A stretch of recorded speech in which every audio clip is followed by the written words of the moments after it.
morning. Welcome to Brandenburg News Network. I am Donna Brandenburg, and it's the 29th day of November 2023. Welcome to our show this morning. We're going to get right on to the topic, and welcome to Liberty Essentials with Bill Mohr and Donna Brandenburg. So how you doing this morning, Bill? Great, Donna. Great. And yourself? Doing good. I'm a little bit of a spitfire this morning because I started laying into people a little bit, and we talked about it before I got online, right? I'm not going to listen to this anymore with people saying, I'm not going to vote because it doesn't matter. Because the next words out of people's mouth better be, and this is the plan of what I'm going to do next. Because just bowing out and being a quitter is the same thing as wearing the masks during the COVID genocide. Fine, we're going to just all quit and go sit in the corner in a fetal position? No, I don't think so. So yesterday, I decided, that my when they signed that stupid misdemeanor being a reason to take your guns away bill, Whitmer signed that signed the bill into law 2 days ago or so. And I decided, you know what, it's time to remove her. She should not have signed that. It's unconstitutional. Everything's wrong about it. And they're going after us. And the first thing that they've been trying to do for years is take our guns away. So because why? Because they anywhere in the world they've ever taken guns away, they have enslaved and genocided the people. That's the goal. It's the same people that, you can go back to the Bolshevik Revolution. You can go back to Nazi Germany. You can go back to anywhere these satanic communists are at, and they do the same thing, the same way every time. They're not real bright, so the playbook is out there. You can see it. You can see it. But this is what they're going for. So we're gonna start doing a few more, I suppose, legal things, and we'll be talking about that more as we go forward. But I want to mention our meeting coming up on January 27th. I said we were going to be talking about what the U.S. Taxpayers Party is doing, and the U.S. Taxpayers Party, you're the chairman, I'm the first vice chair, is the Constitution Party Michigan affiliate. And so we are the Constitution Party in the state of Michigan, and we are clearly defined on what we believe in. And, most, getting control of this out of control government, which has set itself up as the enemy of the people. They are not doing one thing right at this point in time.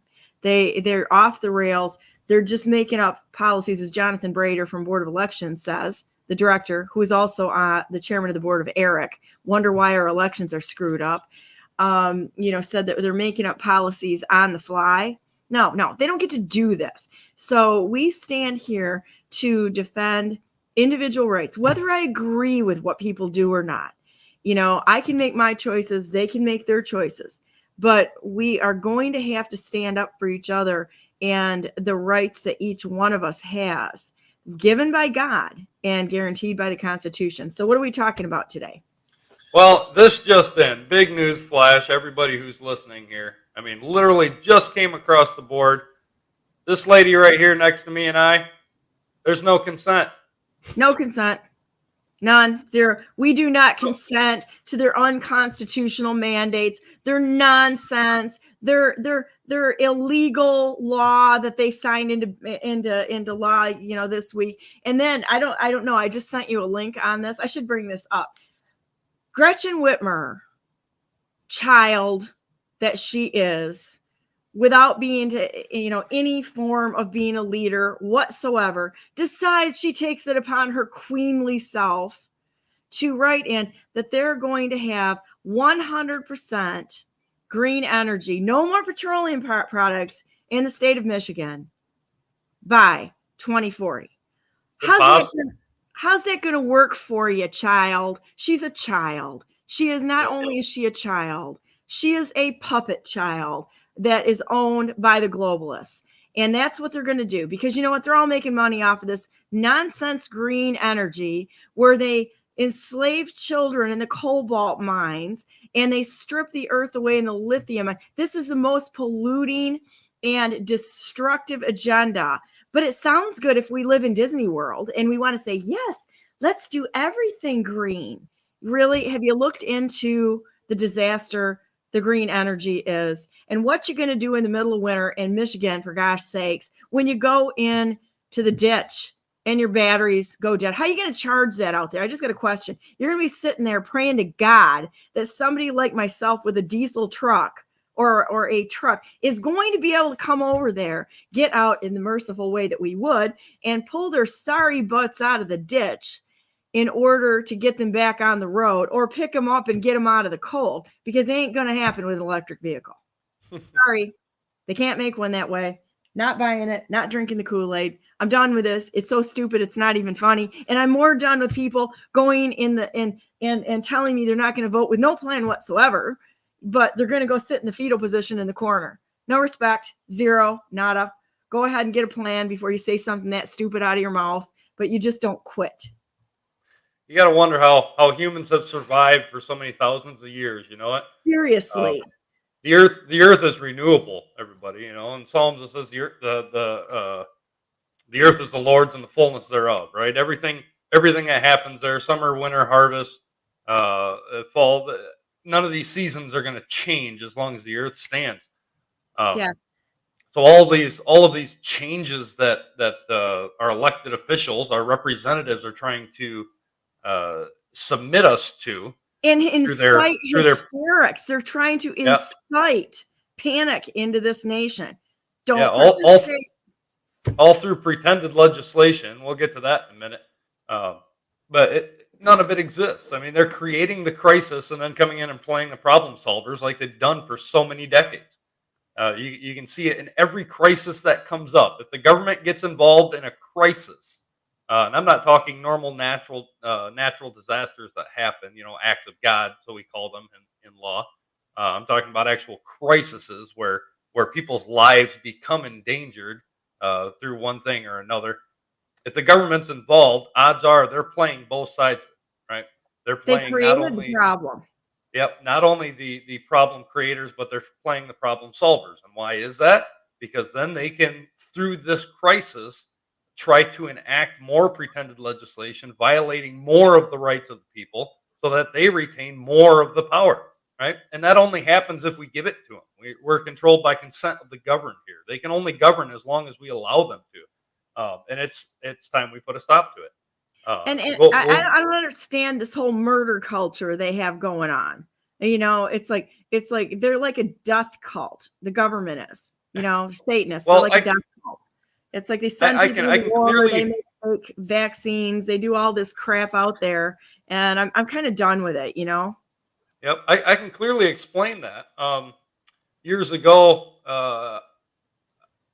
somebody had told me, they explained this to me, and they say if you look at all of these things, the green energy, the pollution crises, I mean, you name it.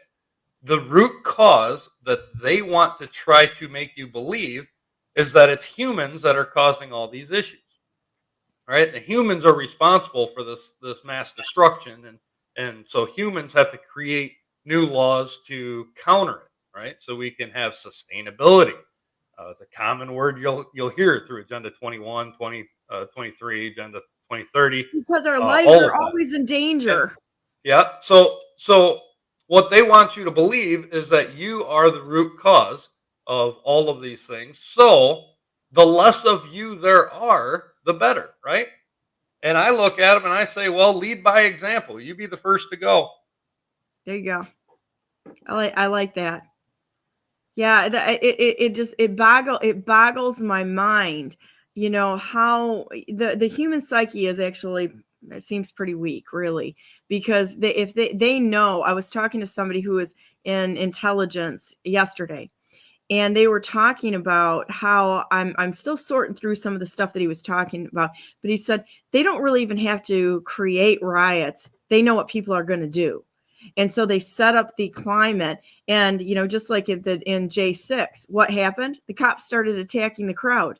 Well, of course, somebody hits your wife, or there was a video that came up of an older woman that was pushed down the stairs by the cops themselves, by the Capitol Police, who, you know, I had Ivan Rakelin come on, and he was showing the connections between Pelosi, Schumer, Capitol Police, John Boehner, and Paul Ryan, and how they were using this to, in fact, keep President Trump from getting, the rightful president of the United States, from getting the electoral votes. They had to create a distraction that wasn't going to land their sorry butts in jail right away. They're going to be in jail. It's just a matter of time, because they did plan it. But the Capitol Police were trying to incite a riot by attacking the crowd. And so, all they had to do was just have the police themselves attack the crowd. And, somebody sees, any guy that's worth his salt is going to see an older woman push down the stairs, is going to go from 0 to absolutely furious in about 2 seconds. And it's like, of course they're gonna use human nature in order to incite the riot. So who's responsible? And I heard somebody say, well, the people fought back. I'm like, no, they didn't. I think most of what I saw was Antifa, BLM, and their own little Fedsurrection thugs that were out there. The people were just shocked at what they were seeing. They were and it was the feds that ushered them in. No mistake. There's no confusion there. The people did not storm it. I was there last weekend.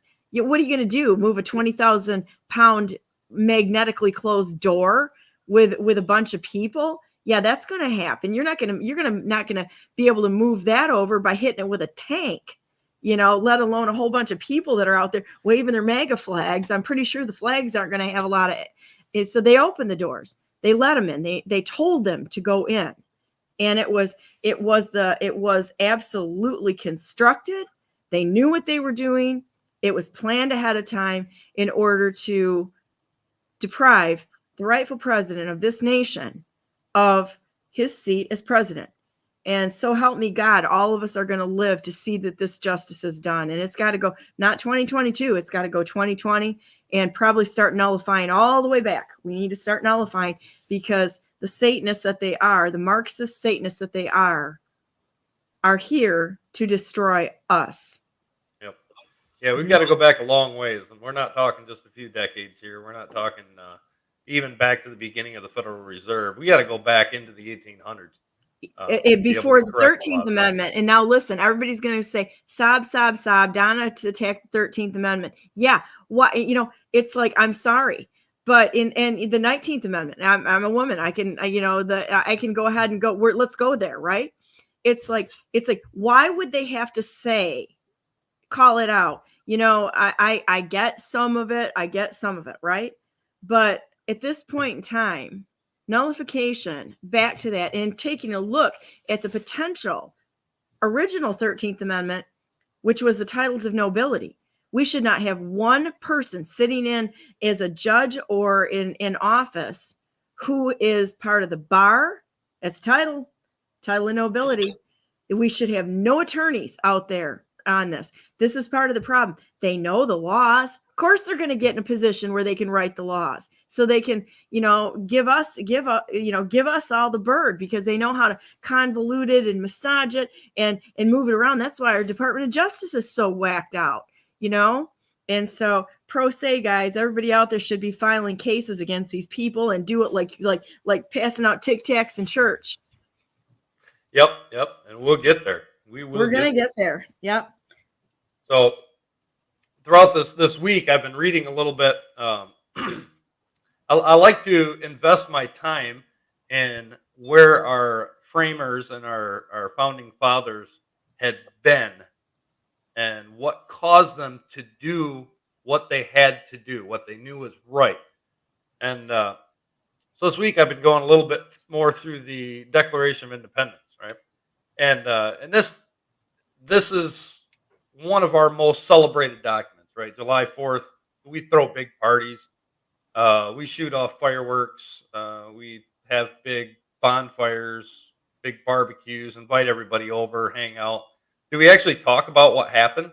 I can honestly say I've only been to a handful of July 4th events where we actually went through and talked about why we're doing what we're doing, right? And I'll tell you, if you come to one of my July 4th parties, it's a little more involved than most. We're not just the fireworks guys, right?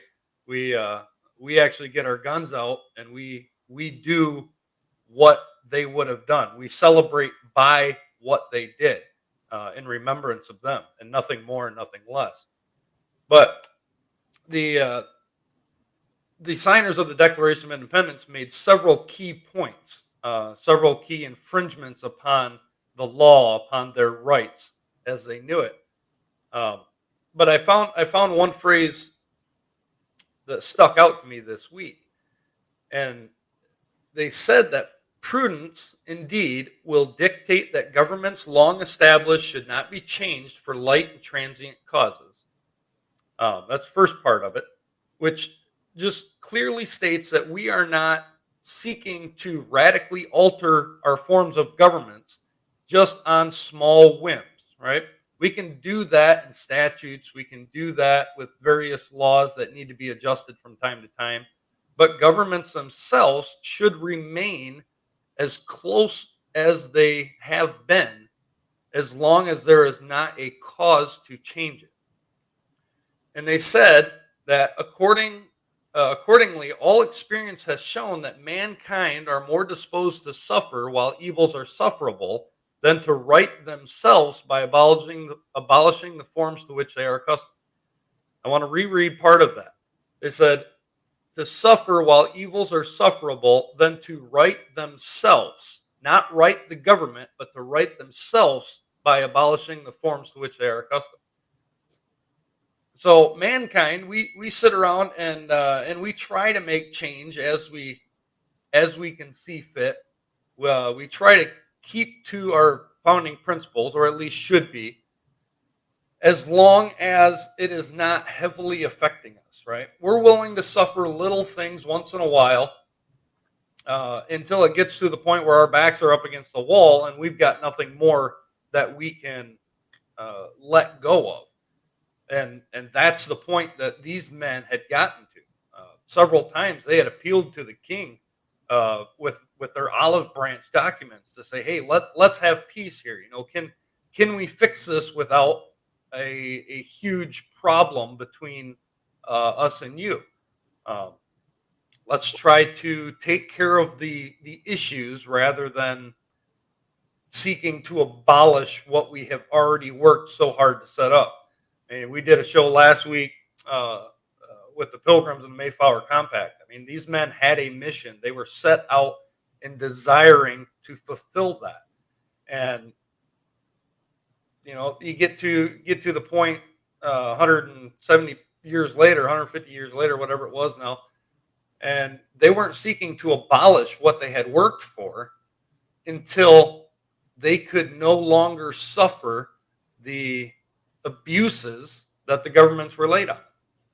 Right?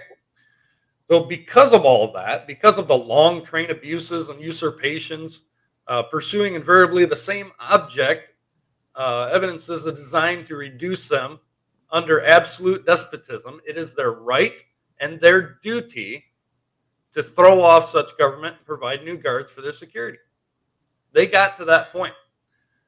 So let's read through a couple of their points as to why they got there, and let's draw some comparison and some contrast to where we are today.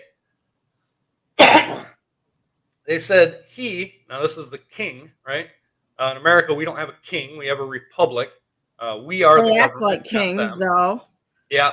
Well, people still seek a king, just like the Israelites, right? Right. They hold to their idolatrous view of let's elect this man and he can fix our problems for us. Well, it's lazy too. It's lazy. Yep.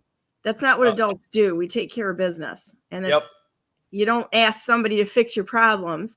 You get up and you fix your problems. That's right. That's right. We're the government. We're tasked with enforcing the law. We're tasked with everything that the government does. Right. It all falls on our shoulders. It falls on theirs too, but we have to deal with them first. Yeah, but in a limited way. That's part of the problem. If we're not going to do it, they're going to fill the gap, and they're going to do it and try to make a whole lot of money off of it. And then we're going to complain about the money that they've taken, but that's what they're going to do. Yep. So the very first point they said is he has refused his assent to laws, the most wholesome and necessary for the public good. The king refused to submit or give his account to the law, right? And we know without law you have anarchy.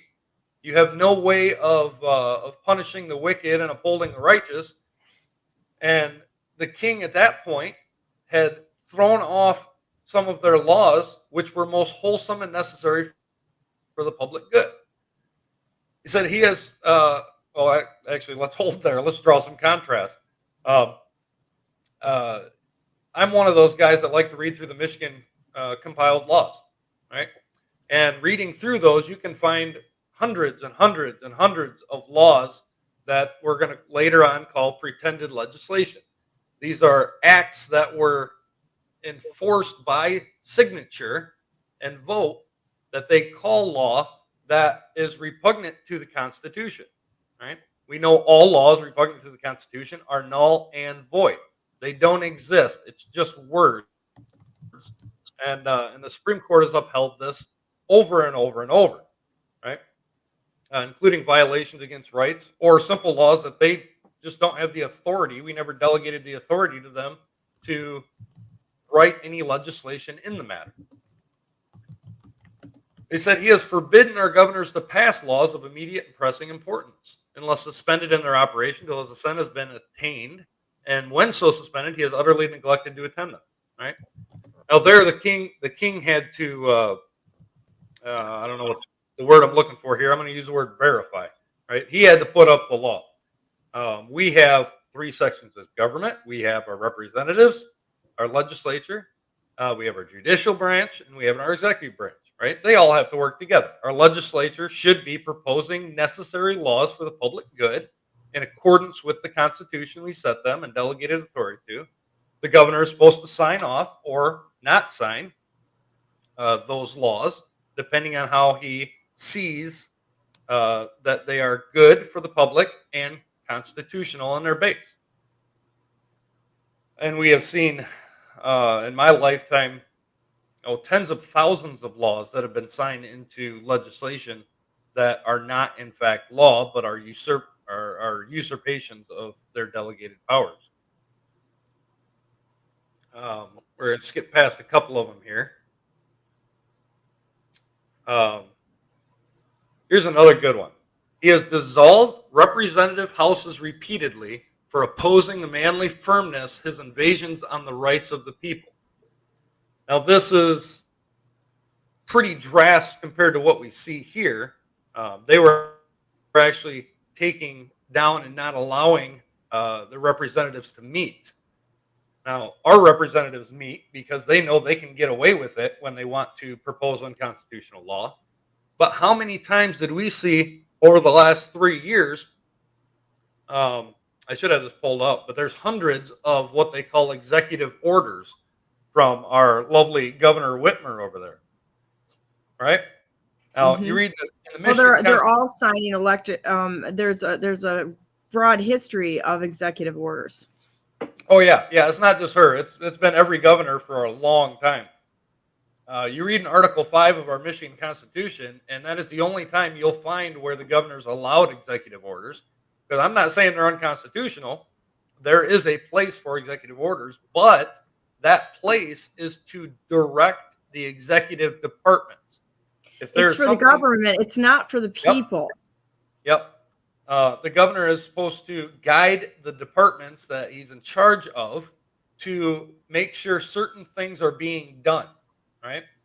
And for the most part, that's a very broad power unless it requires the force of law, right? Which means if we have to bring in law enforcement to execute a certain law that's within the contrast of that executive order, then that order cannot be valid until it goes through our legislature, right? It has to go through the people, and the representatives we put up has to go through the people before that can ever take effect.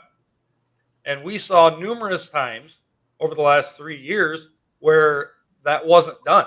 They were just writing executive orders, and they would submit it right to the Secretary of State and say, oh, now this is law, and we have to do it. And listen, it never was law. It never is law. There is no such thing, right? It was a usurpation of power. Well, and look at what the legislators do. And this is really, I think, something that's very dangerous right now is they want to point us all to Whitmer. Whitmer's a chip shot. Okay. She's a chip shot in not knowing what to do. Okay. But they're deflecting the attention away from the legislature, which is absolutely off the rails with how they're making laws. They're not even reading the laws. We have over 2,000 bills a year that go in front of the Michigan legislature. Does anybody actually believe these people are reading them? No, they have somebody that says, here, I'm going to chip you a few, $100,000 for your campaign. I want you to sign this into law, which means the lobbyists need to be abolished too. It's a big money game, and they are not following the law. None of them are. Yep. So in our legislature, we have committees, right? Anybody that's involved in a political party locally will understand that. Committees are nothing more than think tanks.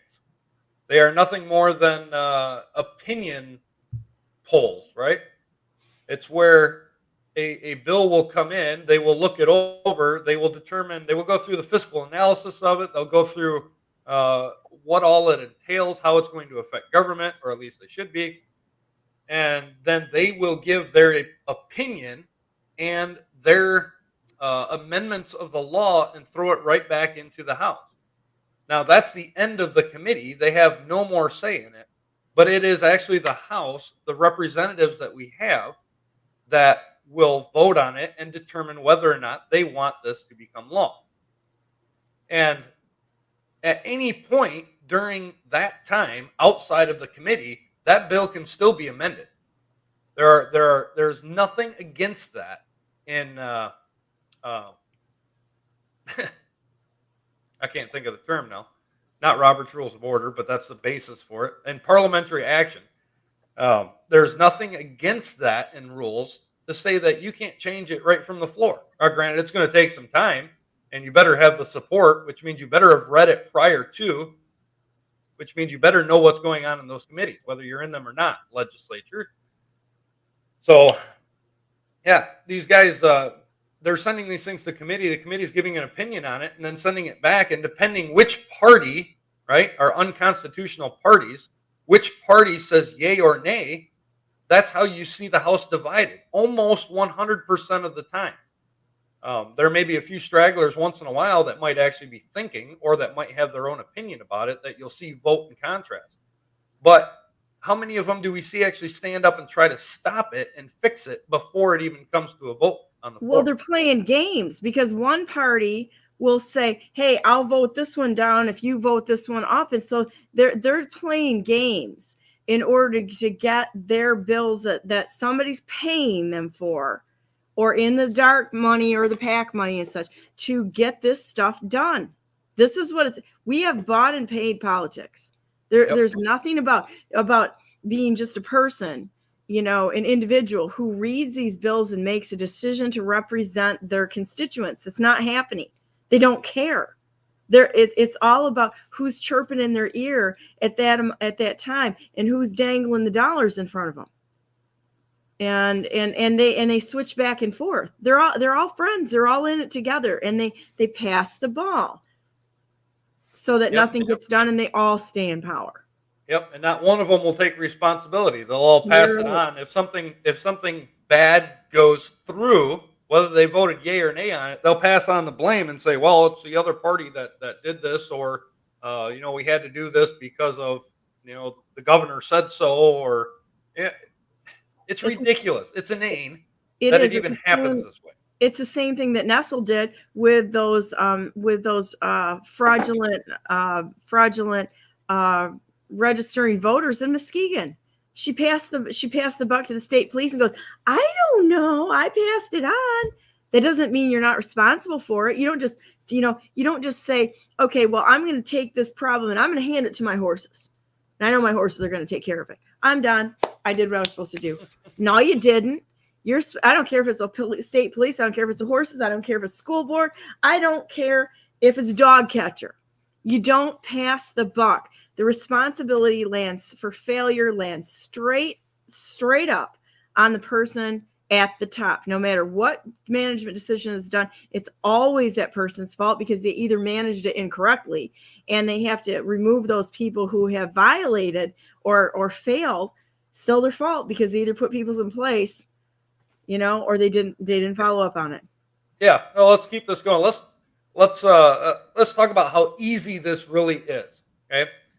So we saw in 2020 everything that happened with the election, and we're not talking 2020. We're also talking 2016, 2012. I mean, every election that happens, this is nothing new. It's been going on for decades that they have sought to control our elections, right? Um, and a lot of that ties into the fact where we have uh, many thousands of people who don't bother to vote because they don't see the need in it, right?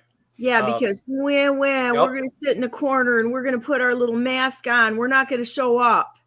Yeah. I mean, the average voter rate in the state of Michigan, I think, is right around 30%. Might be a little better, a little less, especially during presidential elections, and it's even less during the smaller elections. I've seen things go down local elections all the way down to like 7%. 7% of the people that care, right? And you may think, yeah, your vote doesn't count, and I'm going to tell you, in the setup that we have, it's very difficult to make anything count unless we're willing to stand up and do something about it. I'm going to say it right there that our votes don't count. As long as we have the machines, our votes do not count. But what does count is us showing up in mass as a protest and to continue to refuse to stand down so that they can just roll over the top of us. You have to show up. And even if your vote if you don't believe your vote counts, there's going to be a point in time where some of us good guys are going to actually land something. I'm not even going to say the word that I was going to use here because somebody's going to say, "Oh, Dan is inciting violence." No, I'm not. It's always a lawful process. In a lawful way, one of us is going to be able to land something that's going to stick. And then when we do, whether everybody out there decides that they're going to get in the game and they're going to start filing pro se all over the place, or lawsuits, or letters, or call these people, or do something, to express your displeasure, right? But if nobody shows up and says, we're going to see if this is how I'm going to say it looks like for me on the outside. We're going to wait until somebody good actually shows up and does something. What about you? Why is it all the rest of us a responsibility to right this nation? Well, everybody sits in their little comfy home and bitches. It's like, I'm sorry. I you know as well as I know, I saw my husband 55 days and 14 months. And I know people that have been gone a lot longer than that fighting for this nation and standing up. And if you're waiting for somebody to get in there and do everything and hand you the keys to the kingdom and set you on your little pillow and make everything comfortable so that you don't have to be disturbed or inconvenienced in the life, we're going to lose. And it's not fair. Why is it my responsibility? Why was it my responsibility to pay for my entire campaign except for maybe 3%? Why was it my responsibility to be gone and say everything the right way every time? And, and yours to step up and fight in the Constitution Party where we're all taking jabs and barbs and needles and arrows from every side criticizing us. That's all they do is they sit there and they bitch, but they don't do anything because they want to sit on their little comfy pillow and hope that somebody's going to show up and do what they should be doing. That's right. Sorry. President James Garfield said to sell one's vote for money is the worst of treasons, right? He said, and if for party favor or for selfish ends we cast a vote, or in this case, not cast a vote for selfish ends, for one whom our conscience does not approve, we do not act a guiltier lie than any words can frame. Our national safety demands that the fountains of political power shall be made pure by intelligence and kept by pure vigilance. Right? Which means that's the only way we can do this. And I'm going to tell you, there's around 10 million people in the state of Michigan, and a lot of them don't have the authority to be voting, right? We have a lot of people in the state of Michigan who are not actually citizens of the state. Yeah, But the usurping army yep, that's coming on in here under the guise across our border, under the guise of refugees or yep, illegal aliens. No, they're not. They're fighting age males that are coming in here, and they're going to attack. It's just a matter of time. that's right. That's right. So let's just say we have all 10 million people are registered voters, right? So if we had 10 million people at the polls on the very next election day, and there were 10 million votes cast, do you think that they would be able to sneak in 10,000 fraudulent ballots? They wouldn't be able could to, 'cause affect it. the numbers would not work, right? But one thing we need to do is start getting involved locally and holding to our townships and holding to our wards that the clerks set up a hand count ballots. It's as simple as that. We cannot keep doing this and expecting different results, right? That's the definition of insanity, doing the same thing over and expecting different results. We have to be willing to think outside of the norm, outside of what we are told, and be willing to put ourselves out there and do the work necessary to get the resolve that we so desire, right? But it all starts with us. So back, all right, we got a little ways off there. That's okay. That's good. We get on our little rabbit trails, and those are exactly where we should be a lot of times. Yeah, but back to my comment, how easy is this? I'm going to tell you the provisions in our Constitution that solve this matter within a day's work. Okay, and that is the fact that the militia, the men of the state, right, who are fighting age 18 to I think 64, 62. I keep getting those numbers mixed up in Michigan, but who are willing to enforce the law to repel invasion and suppress insurrection, right? That is our duty, men. That's not the police agency's duty. They were never delegated that authority. It is our duty. And who is in charge of this besides the governor? Okay. Now, the governor that we have is not going to call the militia, right? But that doesn't mean that relieves you or us of our duty to take care of the problem. And I am not talking about taking up arms and going and grabbing your torches and pitchforks and acting like a bunch of crazy people. That's not what we're talking about here at all. Yeah, we're talking about actually going in and forcing them to enforce the law. Now, they should fear you enough that they would be in fear of you doing that, right? You don't have to act dangerously, but you have to be willing to be dangerous. There's a difference. If they see that you're not willing to be dangerous, they don't care what you have to say, right? That means filing even lawsuits or pro se, or there's legal recourse. We don't have to act like a bunch of idiot thugs out there. We just have to get in the game and carry the ball lawfully into the end zone. Spike the ball. We won, and it's fine. Yeah. But we could fix all this correctly if our Constitution was being followed. And we could have rounded up all of these people and prosecuted them, right? Impeached them and then prosecuted them properly according to our Constitution and put the fear of God in the next set that take their seat so that this wouldn't happen again, right? And we don't need the judges to do it. It's like everybody thinks that we need to go to the judges to get this to come to fruition. A few lawsuits that would be filed out there that were filed properly, either pro se, which supersedes a judge. A judge is only active under the civil action jurisdiction. We are not part of that. We are part of the republic. We have the jurisdiction to do this. That's right.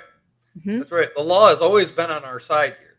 It's just a matter of whether or not we're willing to get out of our comfort zone, to sacrifice a little bit of our time and energy to put it in place.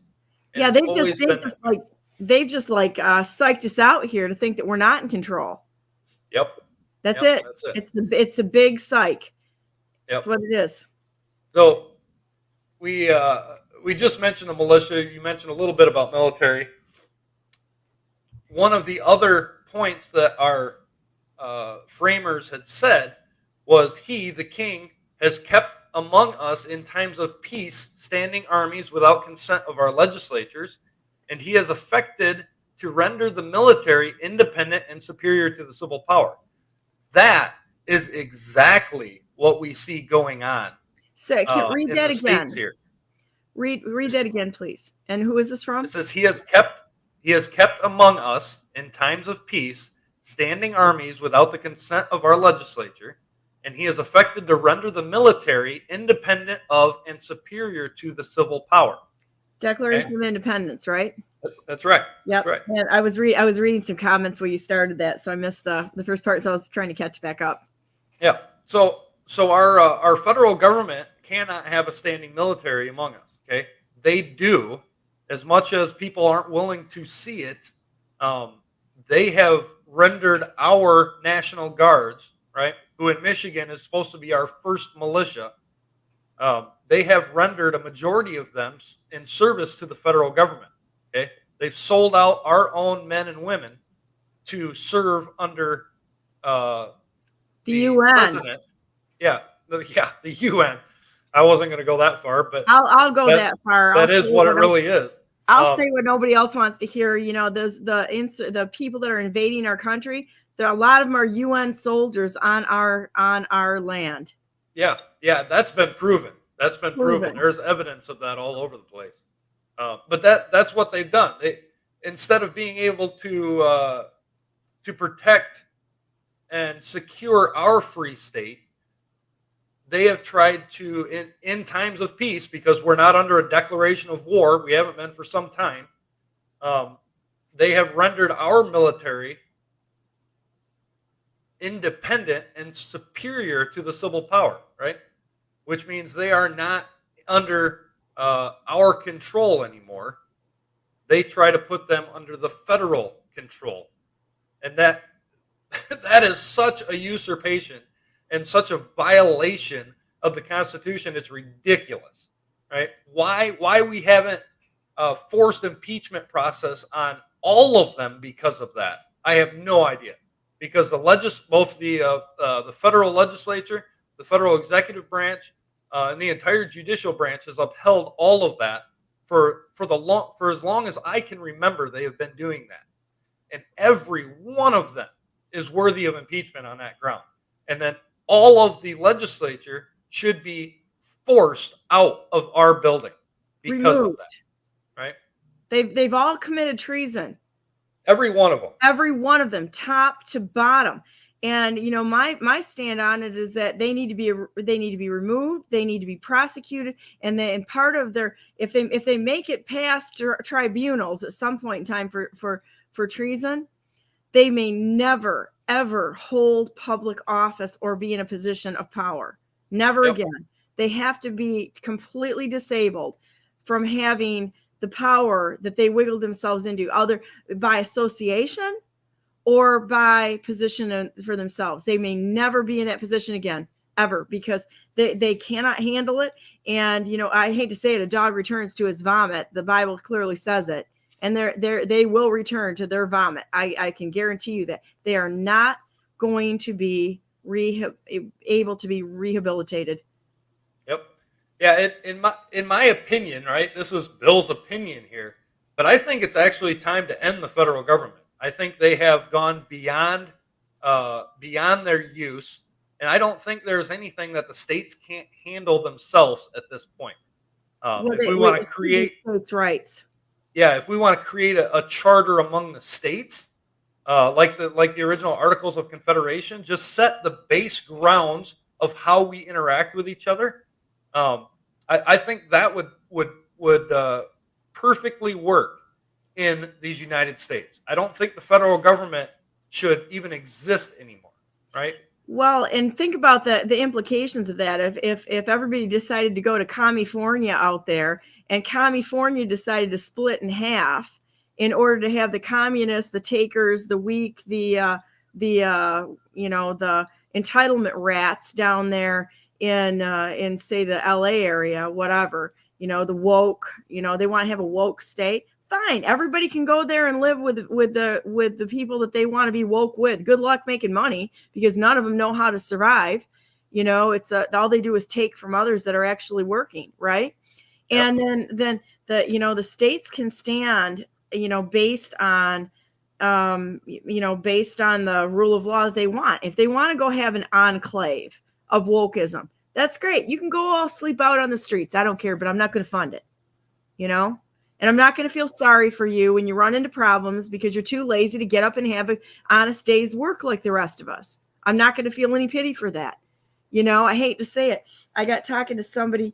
Somebody said, Commie Michigan is here, Donna. Yeah, it sure is. It's like I was having a discussion with a friend of mine who happens to be of African descent. I don't like the term white or black. I've never seen a white person. I've never seen a black person. I've seen pink people. I've seen brown people. I've seen tan, but there's never a time in my life I've seen a white person or a black person. It's variations. Right. We all bleed red. We are human beings. And it's like I don't want to hear this anymore. It's so ignorant and stupid. It's so stupid. We're going to have to get together and stand together and put our biases, aside in a way and stand together as one nation. This is what they've done to this nation, and they did it by design. Is the craziest thing. And I lost my point of what I was going to say there, but this is so crazy what's going on here. And it's going to, it's going to take a few of us to stand up and hurt people's feelings. You want to, go cry and live on some property. You're not going to be on mine. I kicked somebody off of mine a while back and, brought the sheriffs there, but in the meantime, I smashed every single thing they had and threw it in the back of the truck and took it down to the dump. Bye-bye. You don't get to crash on my property. And, or anybody else's. I mean, that you want to go live in Loserville, go ahead. But the rest of us adults are going to get up. We're going to find something to do. There's a guy right here in the area I'm in. Every day, I see this guy every day, multiple times a day. He parks his car in the gas station and does his best. Oh, I'm forlorn and destitute every day, and stands on a corner of the highway begging. And anybody that stops and gives him 2 nickels is stupid. These people that beg on the corners are making an average of tax-free between $40,000 and $60,000 a year. And if they're strong enough to stand on the street corner, they're strong enough to go get a job somewhere. Whether they're sitting down, licking stamps, I don't care what it is. You don't have to go into, brain surgery, but there's always something that all of us can do, right? When I was 16, I picked worms out of a manure pile. And there you go this is where I was going to go with your white privilege. Anybody wants to say that can just shove it, because I never saw it. I don't know what that's about. I just knew how to work, and I didn't sob and whine and blame everybody else for the fact that I was a really poor kid. I just got to work. I didn't get given anything, and it's like, I want to hear it. It's such stupid. I'd like to see how many people would be willing to dig through a manure pile for worms because they had to buy their own clothes and bring food home. Our family actually had, my wife's family, I'm just adopted into it, but we actually had a worm farm up here in Kent City. It's an honest job, it's like, it's an honest job. There's nothing beneath what I am willing to do to support myself and my family. Me too. As long as it's honorable and moral to do so, right? Yeah. I've cleaned toilets. I've worked as a waitress. I worked making hand-done signs in a department store for a while. I filled trucks. I filled trucks for a while. When I was really little, when nobody else would hire me, when I was 7. I was filling trucks and such. And it's like I worked. I didn't get a chance to go sit in a coffee shop and screw around. I was working 2-3 jobs. I put myself through college. Nobody gave me anything, or help. I had one type of a financial help when I was in college. I think my mom and dad's tax return when I went to college was $7,000 combined income. Oh, wow. I'm telling you, it's like this. So anybody wants to talk white privilege, you could just shove it. And I'm going to tell you right where to shove it, because this is the stupidest thing. We didn't get any federal money or anything like that. We just sat there and tried to figure out the next way to make a few bucks to stay alive. Yep. And that went into the kids. It's the stupidest thing. So my friend, who is not a black man, but is of African descent, we talk about this all the time. I'm like, don't even say that word to me. I said, I'm going to reject it. And don't call me white, because it's ignorant and stupid. And he laughs, because we're on the same page on this. And it's like, we have to realize that we are people, and and all people are created by God Almighty. I don't care what color your hair is, your skin. I could care less. I don't care if you're a man or a woman, and I'm not confused. Do not call me a birthing person with bonus holes, because someone is going to go hostile at that moment in time. It's like, I'm not going to play the game, right? It's like, we are people, we we're all created in a unique way by God Almighty, and we can respect each other, exactly as God created us, and let him worry about the end game on everybody else's life. It's his problem, his project, and we just have to fight for each other and be there to help each other. That's the job right there. Help each other. Yep. Pretty simple. The majority of what you just talked about, even going back to the elections, but the whole race issue, we all know that was developed under the CIA. That word was created by the CIA, right, as division for the people. Just like Hamas and Hezbollah and all these religious, supposed religious organizations, which are nothing more than a military front. Yep. It's all organized crime. Right? It's organized division. At the least, it's organized division. And one of the reasons why, we can go right back to the Declaration of Independence. What we've allowed here, it says, for suspending our own legislatures and declaring themselves vested with power to legislate for us in all cases whatsoever. That is where our federal government sits. And Whitmer, you are here, Whitmer. You are charged guilty of the violations, all of them that are listed in the Declaration of Independence. And so is every single legislator in the state of Michigan. They're all of them in violation. So are the judges. They're all in violation of those grievances. Every single stinking one of them. And as well as in, I'm going to go off on another tangent here. We've got this human trafficking seminar coming up on the 8th over in Detroit. Well, who's going to be there? Tara Rodas, who was the whistleblower within HHS, CPS. You know what?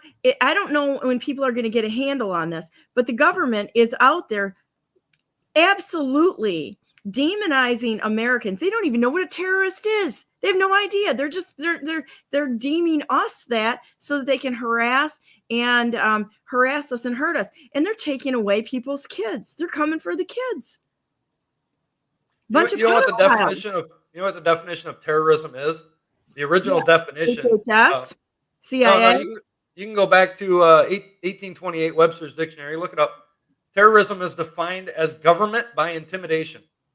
It has nothing to do with the people. The original terrorism was started in government against the people, and we've allowed them to flip that word on us.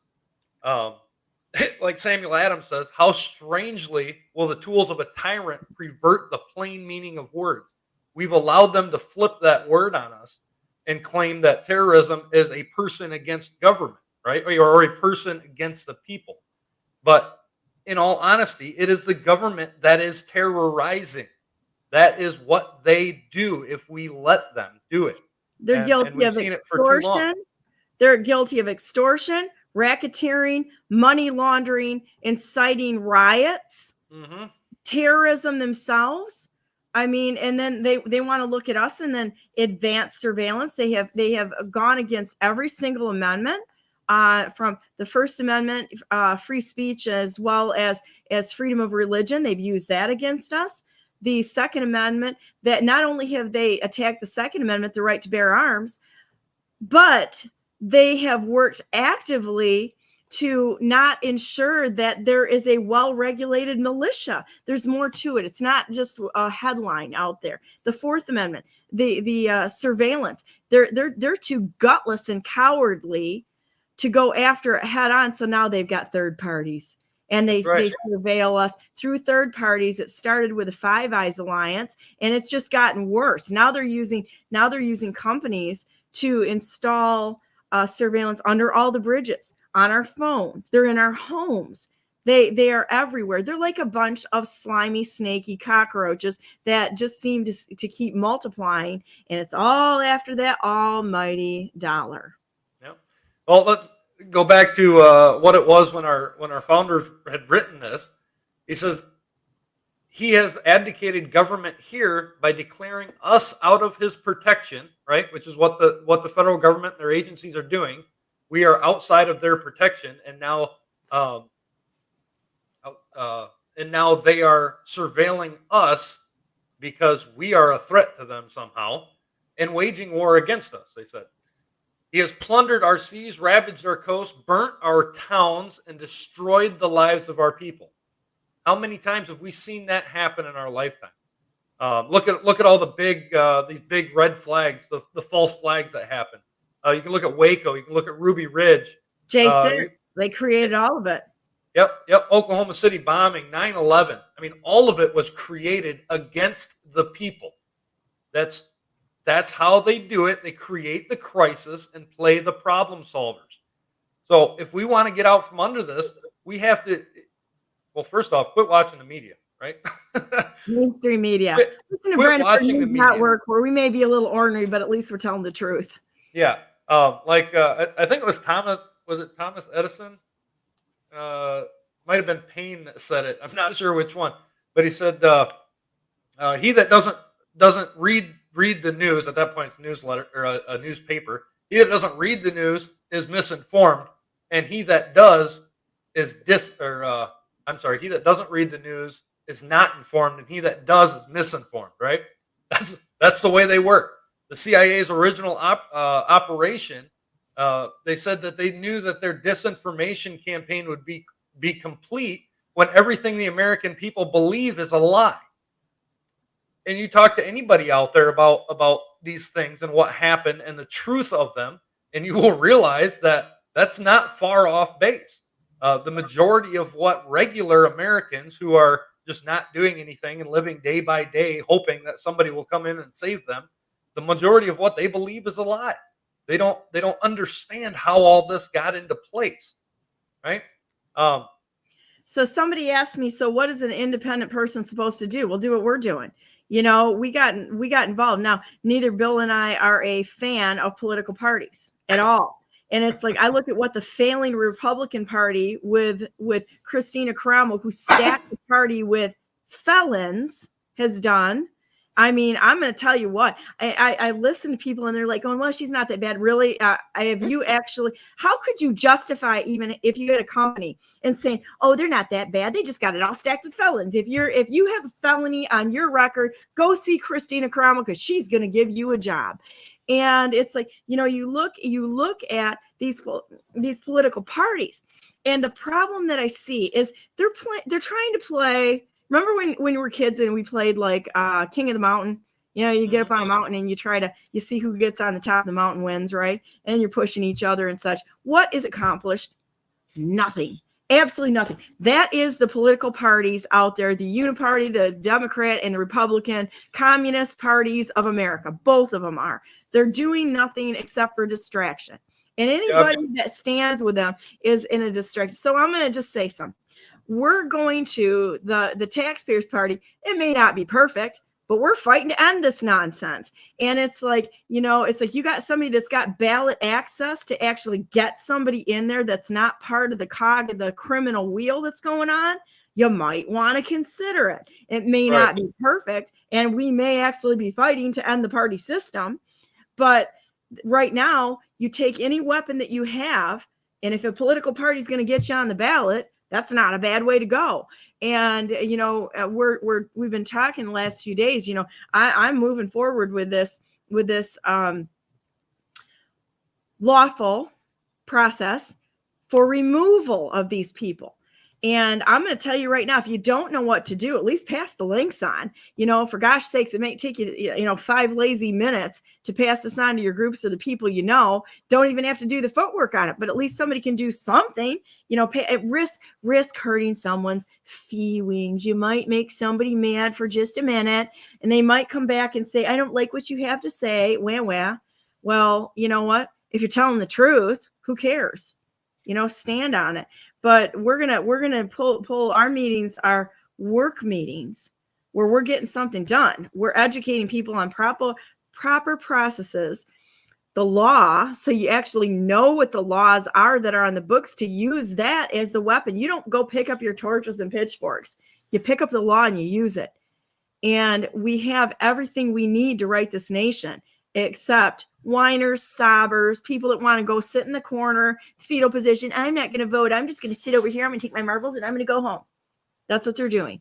It's funny you bring up the king of the hill analogy there. And I'm telling you, that's exactly what it is. It is a hill, and these big 2 major parties that have been so established have been climbing up that hill and fighting each other the whole time, creating this big game of who can win, and it's all bought and paid for. They know what they're doing, and they've been distracting people since the foundation of the parties, which is all the way back to the beginning of our nation. But I'm here to tell you, they might be climbing that mountain. The U.S. Taxpayers Party is still on the ground with the people, right? Yes. And we're seeking to take that mountain out. We're going to flatten it, right? There's no cause for that to even exist. It's a garbage. It's a mountain of garbage, of lies and distraction. It's tearing this nation apart. And it's not the Democrat. I listen to all the virtue signaling Republicans out there. We're Republicans. We got everything right. Really? Good luck with that, trying to convince me of that. All I'm seeing is crap out there. You're on a crap hill mountain of trash, trying to convince me to jump back in on this crap hill mountain to fight for king of the hill there. King of what? A mountain of garbage? I don't think so. We're taking this nation back to what the founding fathers wanted or gave us. This nation needs a little maintenance. And so I'm going to invite everybody, please come to the human trafficking, which the largest human trafficker on the planet is Health and Human Services, CPS. They're trafficking kids like there's no tomorrow. Let's throw in Catholic services, Lutheran services, and the other ones that I believe should be looked into, like Bethany Christian Services. Might want to look into that one too, because they're getting paid for moving people around. But straight up, HHS is kidnapping kids and legally doing it. Each kid is worth about $1 million to them. So, and all these kids coming across the border. So I'm going to invite everybody to join us and actually get in the game, get in the fight for this on December 8th and 9th over in Sterling Heights. You can find it on my Telegram channel at Brandenburg 4MI. I've got it posted all over the place, and I'll put it on our U.S. Taxpayers Party social media too. So it's ustpm.org. You can find stuff there and on our Twitter and Facebook and such, and it's all over my social media for Brandenburg News Network and such. But not only that, we've got a meeting on the 27th of January. We're still working on a location for that. And you're going to start seeing some motion there, because there's going to be some things there that you're going to be able to do. We're working on this, and if we have to do it single-handedly to put the basis down, to give people the courage to step forward and do something, so be it, but at least show up to vote. Do it as a protest. Even if you believe that your vote doesn't count, do it as a protest. Don't let them shut you up and shut you down. Yep. It's everyone's duty to do such things. It's not just the right, it is the duty of the people. Elsewise, we give our consent to everything that's going on. And the USTPM is not just a talking head party. We don't sit here and talk, though we have for the last hour, right? Or stick our hands out asking for money. We don't sit there and beg for cash. We need some. Right. We're a do party. We're not just going to talk about the problems here. We're going to find the solutions to them. We're going to go back to our roots, and we're going to do what is necessary from here on out.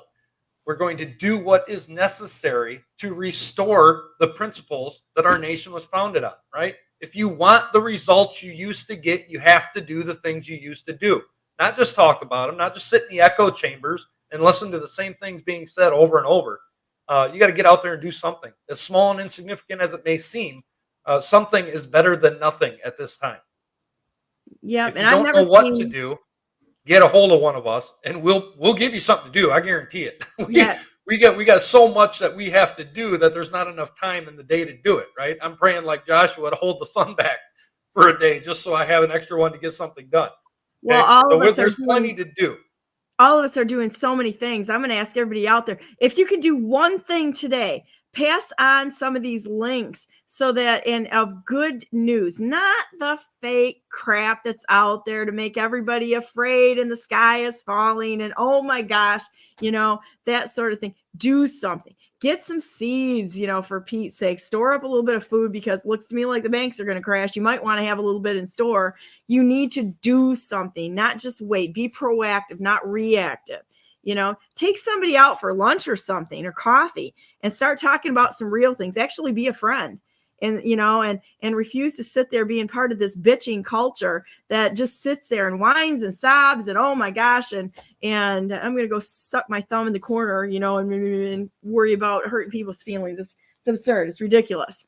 We need some adults out there. So anyhow, mark your calendar, January 27. We'll let you know where we're going to be and the speakers. And then you're going to see some actual things that you're going to be able to jump on and do. And I'm going to continue to talk more about this as this goes out. But that day, we're going to have it stacked and ready with some things that you're going to be able to actually do to take this nation back. And it's not going to be grab your torches and pitchforks. It's going to be a legal process.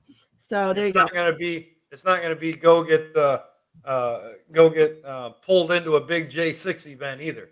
That's not what we're about. Or the fake Whitmer kidnapping. Here, check this out. Before I go, I've got my next guest on. Hi, girls. I'll be there in just a minute. But we kind of got on a roll this morning of stupidity in the state. Here you go.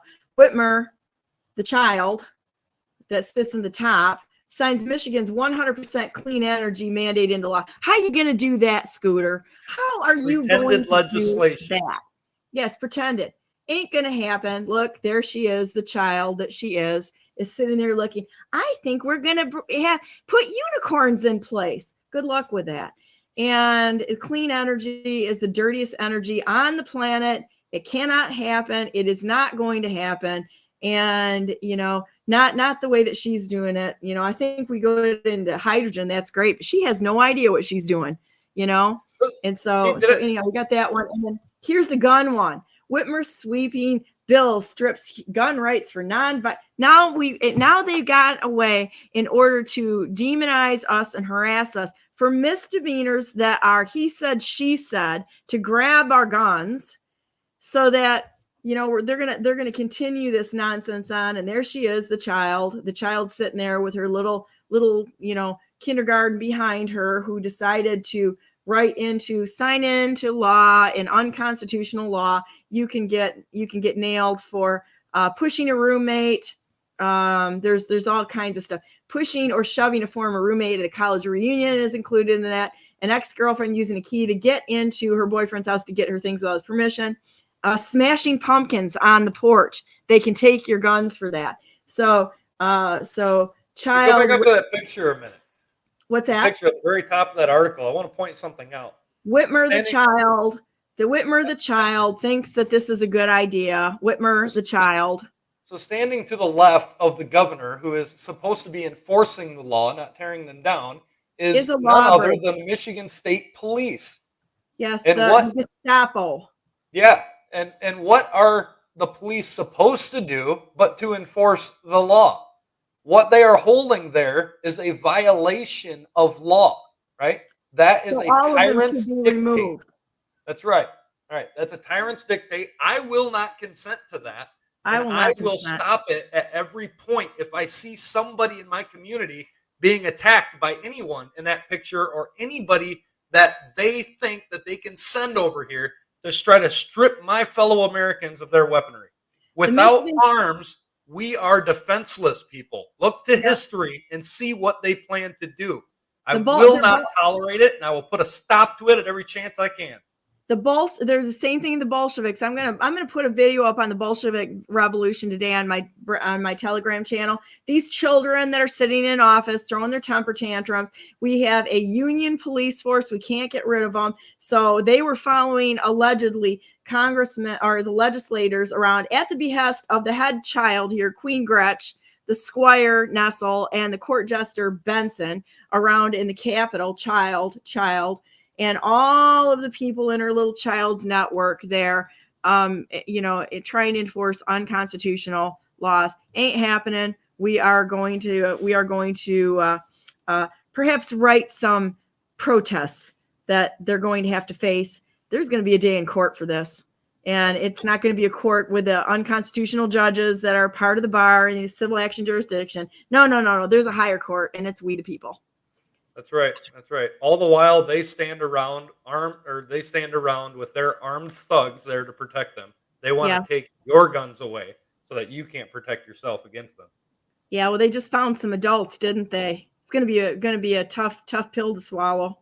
So Anyhow, well, thank you. This is our Liberty Essentials today and rants by Bill and Donna on why everything is wrong and that we will not be taking this anymore. So that's right. Yeah. So stand up for your rights before you don't have any.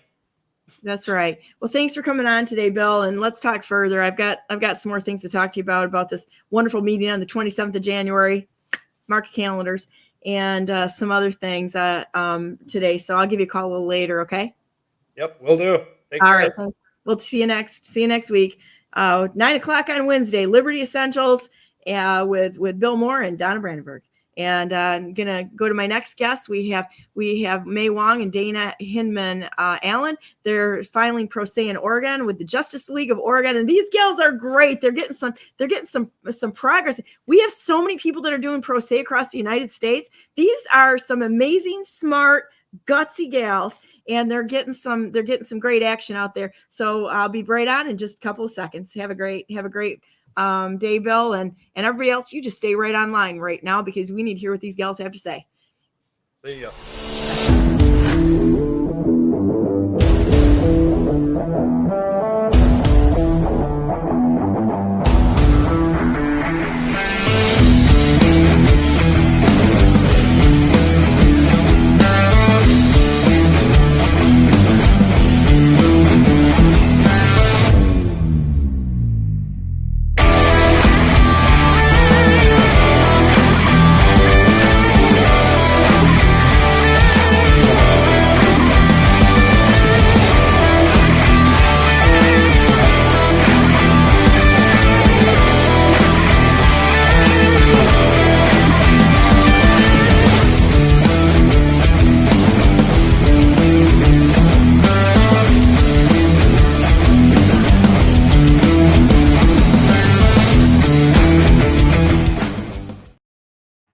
Hey, welcome to the second hour of Brandenburg News Network. I am Donna Brandenburg, and I am going to welcome my next guests on, Mei Wong and Dana Hindman-Allen. How you guys doing?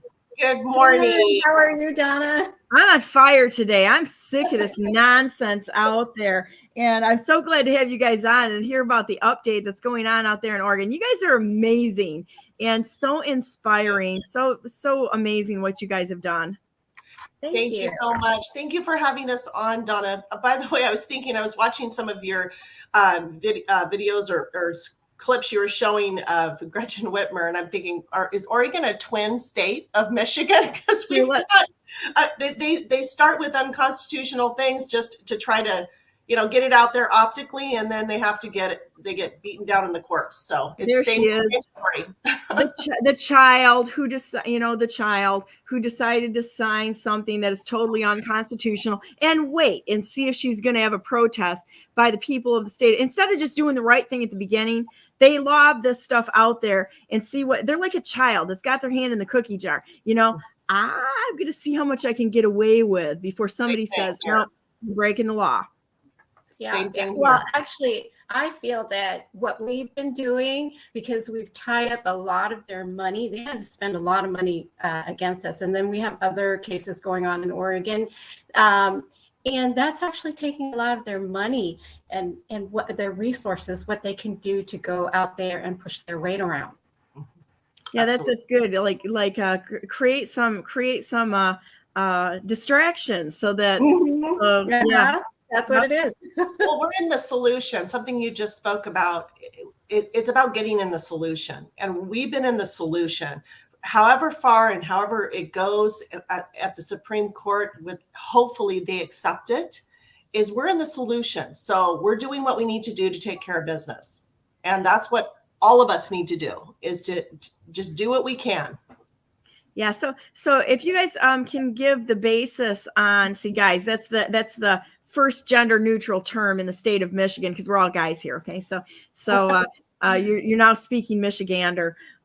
So can you guys tell everybody out there exactly what your case is about and what the progress has been on this? Because this is very exciting when we start seeing the pro se cases, which are basically, flipping off the judges and just doing it ourselves. This is really the way to get it done. Yeah. So do you want to like a breakdown of from the beginning? So yes, we filed. Okay. So May 2022, the election, the primary election, 60% of the barcodes were unreadable. And there were people in the office hours prior to, people in the office prior to office hours, like other campaigns. There were other information that was uploaded incorrectly. There was the timestamp screenshots, which May took on the morning of Memorial Weekend, Sunday morning at 4:30 a.m. of votes going down by the thousands. Yeah, they changed the votes, and you've got screenshots to show that the vote totals were being manipulated. I do want to actually make mention that the defense and the judges actually did not refute that. They said that they acknowledged the screenshots. Oh, that's a great win. Mm-hmm. Yes. They didn't explain it. They didn't go into depth. They just said they finally had to say they existed because we had it in federal court as evidence. They had to mention it at the last minute. So, and then from there we went through 2 months of communications, just like every congenial way we could, did all the protocols, and we filed complaints to the state, asking for a full hand recount of the original, not duplicate ballots, and a full forensic investigation into the screenshots, because we wanted to know why they went down. We wanted an explanation. I mean, for honest, ethical. Because isn't that the way it works in our elections? They just randomly go up and down depending on, at 10 o'clock we could have 10,000 votes, and at 11 o'clock we could have 2, because that's the way our elections work, right? No. So they ran us around, all of them, the state officials and in the election office, and then the county. They ran us around for 2 months. We're supposed to statutorily, May, go ahead on the statutes. Do you want to express all the statutes that they violated? Oh, well, actually, there's a lot of Oregon statutes, but I mean, if you want for me to go here, I'll pull it up. You can keep on talking while I pull it up. Well, they violated statutes. We're allowed to get a cost, a hand count, to get a cost estimate. And they said they were going to get it for 2 months. They basically put us in a pinball machine and just batted us around between people. Said they were going to do it, and then at the last minute, they said they're not doing anything. They're not doing a hand recount. They're not looking into the screenshots. They're going to do nothing. They're not going to address one iota of our concern. And just to back up, the state, when we did the complaint, they denied us right out of the gate. Then the county tried to appease us, hoping we'd drop off, and then finally did the same thing. Go ahead. Oh, I have the statutes. Yeah, so there's quite a few of them.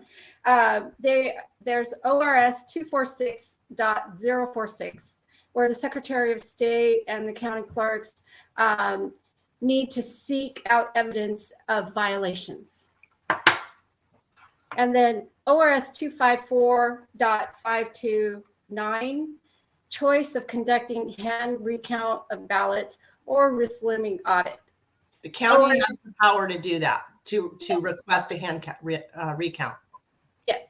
So ORS 254.532 risk limiting audit, where the county clerk can request an audit or recount. ORS 258.161, where the candidates can file a demand for a recount with the Secretary of State. ORS 258.016, grounds for contesting an election or asking for a recount. Then, because of that, then they go on to violate U.S. statutes by not doing the recount and not opening up an investigation. So we're talking about the U.S. Constitution, the amendment, the 9th Amendment, the 14th Amendment, and the 15th Amendment. Then also 18 U.S.C. 241, 18 U.S.C. 242, 28 U.S.C. Code 2101. Actually, those are all relevant. The following are all relevant to the case. The violations that they actually keep on going after we filed the lawsuit. Just to break it down, conspiracy against rights, deprivation under the color of law, discrimination, deprivation of due process, supervisory liability, deprivation of due process and equal protection under the law, failure to prevent deprivation of constitutional rights, deprivation of due process, and a deprivation of free exercise of religion. So all of those were violated, plus the Oregon statutes. So then we filed in federal court. They said, if you don't like it, go to court. The problem You're with like, that, fine. well, it's not something we just set out to do. I mean, we went through what reasonable people would do if you see something that blatant that was wrong. Those combination of things with the ballot barcodes. So what they did is they brought in people to do hand duplicated ballots side by side, the whole election. Right, but they're actually allowing other people to decide to remark the voter's intent.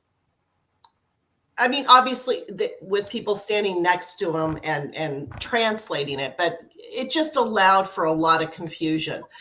So we went through all that process, and then finally, we decided to file in federal court. But the problem is, if that's the default mechanism of our government, people need to realize we are right there to where the default mechanism is. If you don't like something, you have to go to court. And what that does is bar about 95% of people from ever being able to get their grievances redressed because of financial means, legal, navigating the legal system, having the wherewithal, the time, the energy, the money. So that's where we're at. Is there, if you don't like something, go to court. So what do people do? They can't do it. See? Right. And they know exactly what they're doing because they've written the laws and the rules, their little unconstitutional rules to keep us out of the way. And so they just randomly break the law. They're breaking the law all the time. And then it's basically, we're just going to break the law. They're never going to challenge us anyway, because they've knocked so many of us out of having the ability to go forward with it. And then they've dumbed everybody down with the education system. So we don't know the law and how we can fight it. I mean, I honestly believe that every single person coming out of school should be able to walk into a legal process and have the knowledge to defend themselves without a bar attorney. Mm-hmm. It's a lot of research. There's a novel idea. It can be done, a lot of research. But so then this is just some of the responses that the defendants for the state and the county wrote in black and white. Mere fraud does not invalidate an election. And So bold. What does that mean? Mere fraud does not invalidate an election. So either you got fraud or you don't have fraud, but what is mere fraud? Mere. I'm like at a loss here. What is There's this an mere? in between, No, right? mere. Like mere fraud. Yeah. So fraud has become not important anymore. It doesn't matter. It's just mere fraud. We can, it's not. It's just don't look at what we're doing here. We're committing fraud, but it's just mere fraud. Well, who has the rubric for that? Where's that barometer? I mean, that statement in and of itself is so damning. Like, to say that. Yes. Who holds the rubric? Like, can we see that? Yeah, where's the standard, or is this just where the wind blows that day? You know, it's sort of like hate speech. I've never heard of hate speech. What is hate speech, you know? And it's like, who gets to determine what hate speech is or what mere fraud is? Yes. If it's just based on somebody's opinion. You can't have, that's not rule of law. Mm-mm. Right. No. And we brought forth garden variety. Say what? We brought forth garden variety. Well, the whole statement itself about garden variety, I mean, where it says garden variety irregularities, what is it? Where do not violate the due process clause, even if they control the outcome of the vote or election. So they just like making up terms as they go. Oh, we're hoping that Justice Kavanaugh looks at this and thinks, what is going on out west? My God, they're like putting it front and center. Yeah, garden variety. That's a new one. I haven't heard garden variety. I get, you know, Exactly. And so from that point, we filed in federal court. We've been working on this for a year, and I mean, which is a long time to have to go back and forth, and it was just this regurgitation of just skipping around the truth by the defendants. It was just a cluster, let me just tell you. And it just didn't go anywhere, and it was really unfortunate, because you really look at it and you think, where is truth? Where is decency? Where's honesty when you read the responses? And it was really, that part was disheartening to see from the defendants, that there was no even negotiations, nothing, no desire to do anything. No evidence. They brought no evidence. No evidence. They're just trying to duck responsibility. You know, The responsibility is to listen to you and take action to make sure and ensure that it's not to say, no, we've determined that we did everything right. There's no problem here. There's no fraud. There's no cheating, nothing. We did it right. No, if somebody says something, they have to answer that and prove that it is in fact was done correctly. Right. And it's simple. Yes, they did not offer any solution. Yeah. I was just going to say, it's as simple as asking for a hand recount. That's all we ask for. And why? Why do they deny that? Why are they spending hundreds of thousands of dollars to go and defend this case and not even reach out and negotiate and say, hey, okay, how about we do a hand recount for you? Yeah, they're working for you. Why would they sit there and try to fight you? That's like shoving something in their boss's face. They should be like, okay, what do you want me to do? And what will give you peace that the election was done correctly? Right. The remedies were a full hand recount of the original, not duplicate ballots, and then a forensic investigation and why the votes went down by the thousands on the state website that she took on the morning of, and then subsequent screenshots, even one after the official votes were in. So, wow. So we asked for very, very brass tacks things that any like civil person would want to know. And especially when we're like, I look at it like a quasi interview when you're running for office, and I'm running for Clackamas County Commissioner, I'm running for the same position again. When you're running for office, you're like interviewing with the public. And so if you see something wrong right out of the gate and you get denied to be able to even have it corrected, looked into, what's it going to be like when you get in office? I mean, it's just, so it's like I was doing my duty, Mei was doing her duty, questioning something that was terribly wrong and unusual and uncustomary. Seeing votes go down by the thousands. They don't go down, they go up. We know in that. the United States of America, clearly. Yes. Yeah, so it's not just once. I have to say this, not just once. It's at least 4 times. Mm-hmm.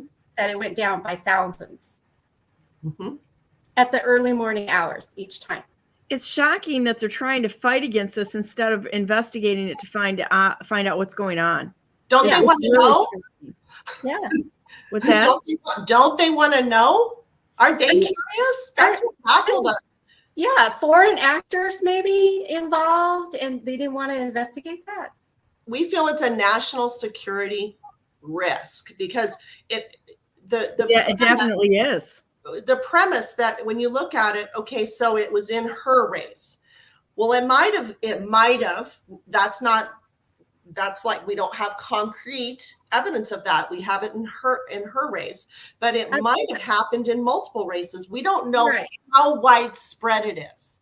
They actually did acknowledge in one of their replies that more than one candidate had votes go down, but they didn't provide evidence of it. So that's why we wanted the full hand recount. Sounds like treason to me if they're trying to hide stuff instead of getting to the bottom of it and doing a proper process. You're absolutely right. It sounds like treason to me. You cannot hide things from the American population. Right. And it just seems like, the more they fight, it's like the more they're hiding something. Well, they're racking up charges every day. If somebody continues to hide things, all they're doing is they're making it worse. You might as well come clean. If people are going to make mistakes, and if they see things that are wrong, it's their duty to come forward immediately and right those wrongs. Right. And if they try to actively cover them up or fight against bringing something out, you got a problem. I don't remember exactly how many districts in Michigan. There's quite a few of them. They can't even audit them because they had open boxes that these ballots were being stored in. So the chain of custody was completely broken to the point where they couldn't even go back and audit the election. That's how bad it is. Wow. And for your audience that might not know, during the course of this last year, so the former Secretary of State, Shemia Fagan, her election director, Deborah Scroggins, Bob Roberts, the legal specialist, Becky Dahl, the Clackamas elections director, and Sherry Hall, she was the clerk. All of those people have either one of them, Sherry did not get reelected, and the rest of them have resigned. Shemia Fagan, the Secretary of State, she was regulating the marijuana industry. That she was regulating that industry and taking consulting fees from that industry. Yes, $10,000 a month. Yes, $10,000 a month. $10,000 a month. Yeah, and they owed over a couple million. Don't quote me on the exact amount, but they owed a lot of money to the state of Oregon in taxes. So, is this person being prosecuted and on her sorry way to jail? Well, she's on our case.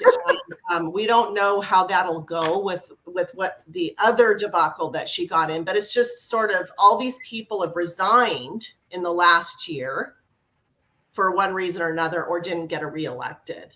So, and they're still all on the case. So I'm like speechless right now. So it's deeper. It's like this really deep problem here of corruption, and it's just metastasized in Oregon, and it sounds like it has in Michigan.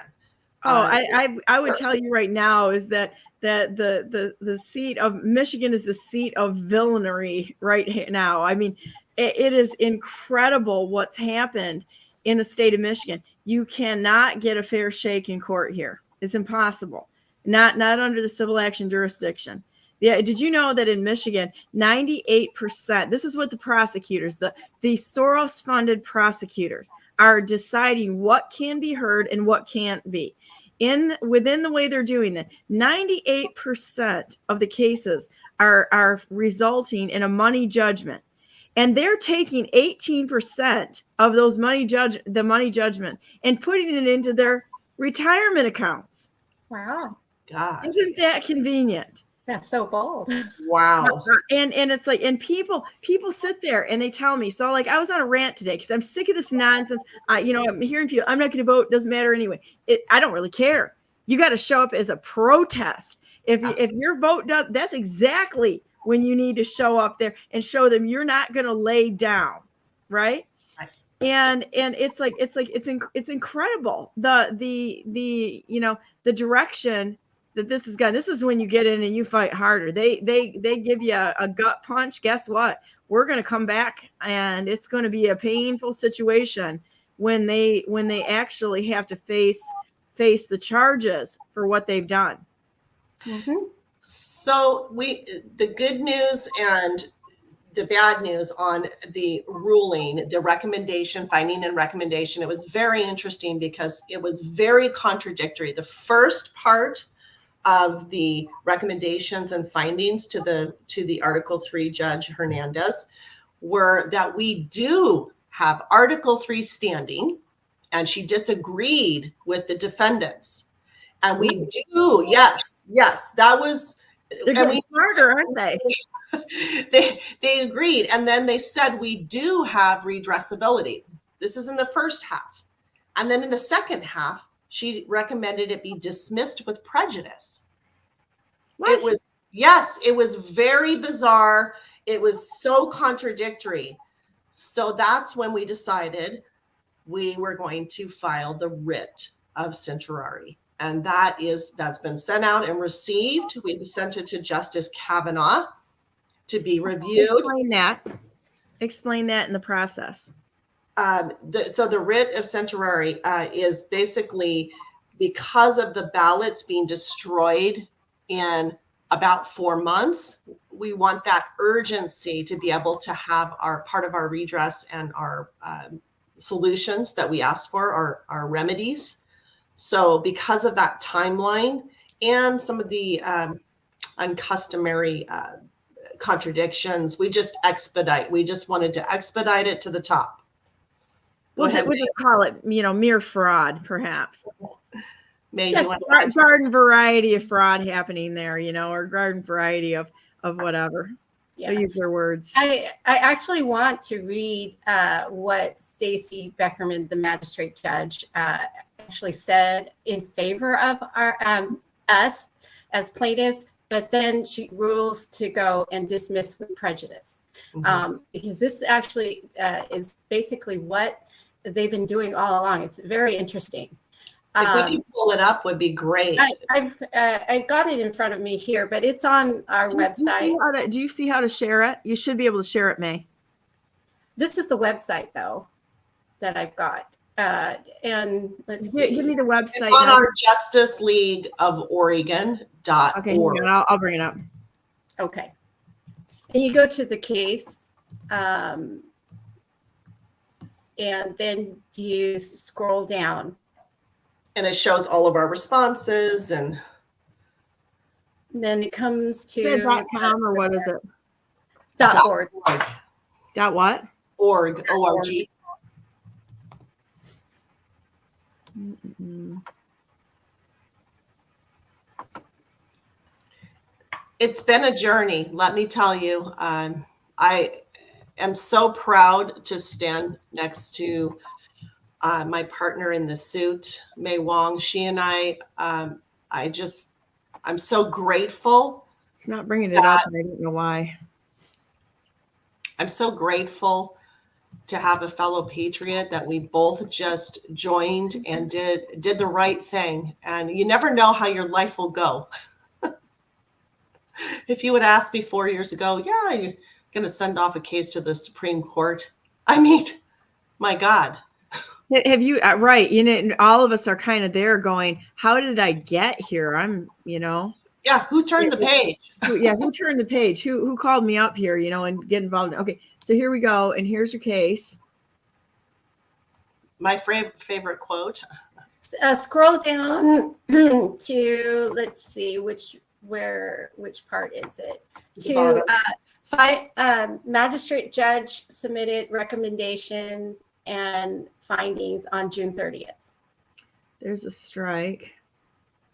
There we go. Oh, yes. The magistrate struck a judicial notice, which she's only, with her authority, is recommendations. She cannot rule on something. No, just keep on scrolling down. Go back to the previous page. Okay. Okay. Then keep on going down. Oh, wait. Yeah. We're here. Well, actually, go back up. There's a part where it says Magistrate Judge Stacy Beckerman concludes. Right there. Yes. This whole Oh, yeah, okay. area right there. Yes. That's what I'm going to read. Okay. Okay. The defendants argue that the plaintiff's complaint should be dismissed for lack of jurisdiction because they cannot satisfy the injury in fact and redressability requirements. The court disagrees. The court concludes that the plaintiff's alleged discrimination in equal protection claims are sufficiently particularized and concrete to plead an injury in fact. Defendants separately argue that plaintiff's claims for damages and injunctive relief do not satisfy the redressability requirement. The court disagrees. Plaintiff's claims are based on defendants' alleged discrimination, denial of equal protection, and conspiracy to violate defendants' their rights and in part on Wong's status as a minority candidate. Defendants' mootness arguments fail adequately to address all of plaintiff's allegations, including those pertaining to alleged discrimination of a minority candidate. In summary, defendants have not carried their heavy burden of demonstrating that plaintiff's claims for declaratory and injunctive relief are moot, and therefore the court finds that these claims satisfy the redressability requirement for these reasons. The court concludes that plaintiffs satisfy the redressability requirement and plaintiffs have Article 3 standing to bring their claims in federal court. Boom. Then she goes to go dismiss with prejudice. That's dismissed. I mean, it made no sense. It's like That's no sense at all. Well, the attorney general did step in for a guest appearance on the defendant's side, and all of a sudden, then she dismissed with prejudice. So, the attorney general had not been a part of it at all. So we had the DOJ of Oregon, and then the attorney general did her guest appearance, and all of a sudden, boom.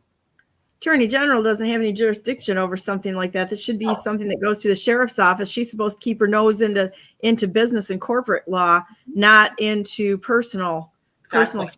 So why did she decide to get in front of the camera? There's no reason for that.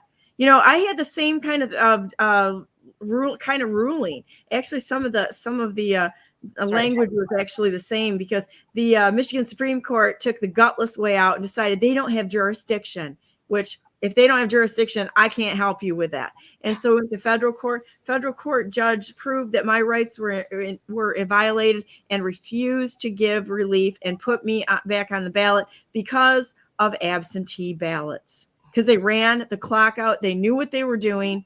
They ambushed me 3 days before the hearing. Supreme Court dragged the case out, then the federal court dragged the case out. No relief, and I was unlawfully removed from the ballot. So I got back onto the Constitution Party, and since then I've just been like, we've got a big problem. We're going to. I get the taxpayers party. You're starting the taxpayers. No, that's been going on for many, many years. But they asked me to run before I ran on the Republican Party because I hated all politics. I figured they were all liars, cheats, and thieves, and I got to see it first, up close and personal, front row seat. With the way that things are working right now, anyone should be able to run for office. Our elections should be absolute equality. Every single vote matters and should be counted properly. There's no excuse for what's going on here right now. If somebody wanted to run, and I'm just going to use as a dog catcher, horse trainer, whatever, I do both of those. Doesn't matter. Everyone should be able to run. I was in the Attorney General's office yesterday. because we've got 3 people here who have 27 counts of fraud, or felony counts on them right now in the state of Michigan, attached to what was done to me, right? And I was on a roll yesterday about this. I'm like, you know what's happening in our political landscape right now? It's like being in a game of Frogger. You run for office or something. It's like being in Frogger. You're just waiting for the next thing to take you out as you're trying to cross the road, because they're not interested in having people actually have a seat at the table. The only people at the table right now are those that can run the gamut, which they have set up to knock you out. So they can vet you to see if you're going to take that almighty dollar that they're going to dangle in front of you. They're going to make sure that you're a person that will not listen to the people that are going to be compromised and that will fall in with a criminal cabal that's sitting at the top. This is organized crime, and you're either going to play ball with them, or they're going to absolutely treat this like a game of Frogger as you're crossing the road. It's about keeping us out. It's not about having a voice, and you can see it top to bottom. Mm-hmm. They're all guilty. If they're sitting in a seat, they're guilty because they made it there. They're part of this club, and and every single one of them. It's just like you look at what happened in Michigan. If they're not standing up, screaming from the top of the Capitol that your election was absolutely in question, to call for all kinds of investigations until every last question is answered, instead they of don't want free thinkers in office. They don't want free thinkers. Right. They don't want independent thinkers in office. They want people that will fall in line. It's just like the same thing as the Bolshevik Revolution. I'm going to bring that forward again. The first people killed during that revolution, as well as the people in Nazi Germany, were the people who were thinking. It wasn't the Jews. It wasn't the Christians. It was the people who actually would stand up, who had not only the guts to stand up, but the knowledge. They were the first ones to take them out. And then after that, then they started working down through society, started killing anyone who got in the way of their little extortion game they've got going on. And so then they took out 6 million Jews in Germany, 5 million Christians, millions of gypsies they went after there. It wasn't just a Jewish Holocaust. That was part of it. But they went after anyone that would cross them. And the Bolsheviks, if you want to study something really amazing, we are here right now. And you know what they did after they started, killing their political opponents and such, silencing them? They cut the food supply. 10 million people starved there. But you're never going to hear that because it doesn't fit their narrative. There were 10 million farmers that were starved to death or executed by thug gangs like BLM and Antifa. They went from home to home, raping, killing, and stealing 10 million people. Happened with Pol Pot. It happened in Poland. It's happened in Australia. Anywhere they've taken the guns away and left the people without defense. What's happening? Look at what's happening over in France right now, and in Dublin and such. If they can overpower the people by thug gangs, this is the game right now. And that's why we have to fight so hard on this, because people think that it's not part of them. Like with a human trafficking, they think, oh, this is an Epstein Island thing. This happens down in the Caribbean. Yeah, it is happening in the Caribbean with all of them on their yachts down there trading kids around. But it's happening here. It's happening in the state of Michigan. It's happening in the state of Oregon. You guys are a border state too, because you're right on the ocean. Easy to make people disappear that way. And we've got the islands just like you do. Easy. People don't realize it's our own government that is involved in the slave trade and in the trade of children and human beings. They have become the enemy of the people. Yes. Yeah, we do have tunnels that actually go directly from Portland all the way to the ocean. From the Prohibition days. Mm-hmm. We have tunnels under the city of Grand Rapids. That there's somebody here that used to give tours into the tunnels here. I was in DC last weekend and I was in the tunnels there. and that people have no idea what's really going on. And right now they're using trucking companies to traffic kids to the state of Michigan, and they're using the container. So every time you go back past a container on a truck or on a train, it's time to start asking questions. What are they actually transporting? Wow. And this is one thing that we know is that the truck drivers will actually park, and then they'll rape the kids and then pass it on to the next truck driver that will pass it forward. And our government is actively involved in this. God, it's horrible. And I don't think that people have a clue how close this is. It wasn't too long ago. There was an apartment complex at the end of a street, and there were tunnels that led to that house. I saw one that was in Tennessee. I was working with an investigator, and they were able to take kids up a river on into a property. We've got it all. And there's like way more of a structure underground than what there is above ground. And there's a loading dock on the other side of a hill that's attached to this. This is happening everywhere. And a lot of it come out in residential areas because people wouldn't even think that it's their neighbor or in your neighborhood or in their town. It's in everybody's town. This is so big that people cannot get their hands around how many children don't even have birth certificates. Look at all these kids coming across the border. They're completely untraceable. And then you'll also see the dentistry that's involved in this. They get rid of the teeth. They pull the teeth. There's no dental records. They can't trace the kids. Oh my God. It's horrific. It is. The U.S. is the largest destination for child trafficking. Yep. Yeah. They've got unlimited money because they're sitting in the seats in our government, and it's unlimited money they have. They just print more if they don't have enough. So whatever disgusting thing that they're involved in, they can accomplish it. Right.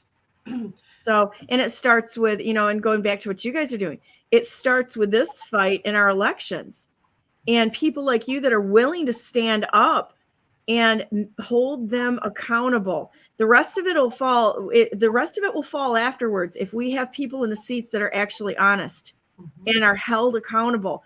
It's the mechanism they've used in order to use and all the rest of the problems. If we have honest people in government, and that we make sure that the people's voice are heard, the good people. There's more good people than bad people. We have to step up and do what you guys are doing. This is the first step to getting rid of the pedophilia, the slave trade in this nation, the chopping people up for organs, all of this stuff, and it's happening in your neighborhood, everyone's. So the fight that you guys are in is so critical. And, I just really want to encourage everyone out there to get in this fight and, support you. Let's bring your website up again so that people can know how to support you. And I think we would love it if people actually wrote into the Supreme Court justices, maybe specifically to Justice Kavanaugh, and ask him to, present the case to the rest of the justices. How do they do that? Give them people really need specific quick links in order to carry that out. What's the address? How do they do that? Let me see. We can. I can send that to you. The Supreme Court address. It's on their website, the Supreme Court website, and you can actually go there, and you can. I do believe you can get either the clerk, their emails, and then you could send it to the clerks because those are the gatekeepers, and request that this specific judge will hear our case or review our case. And that would be huge from us. Okay, so I've got this one up right now. Let's check this out.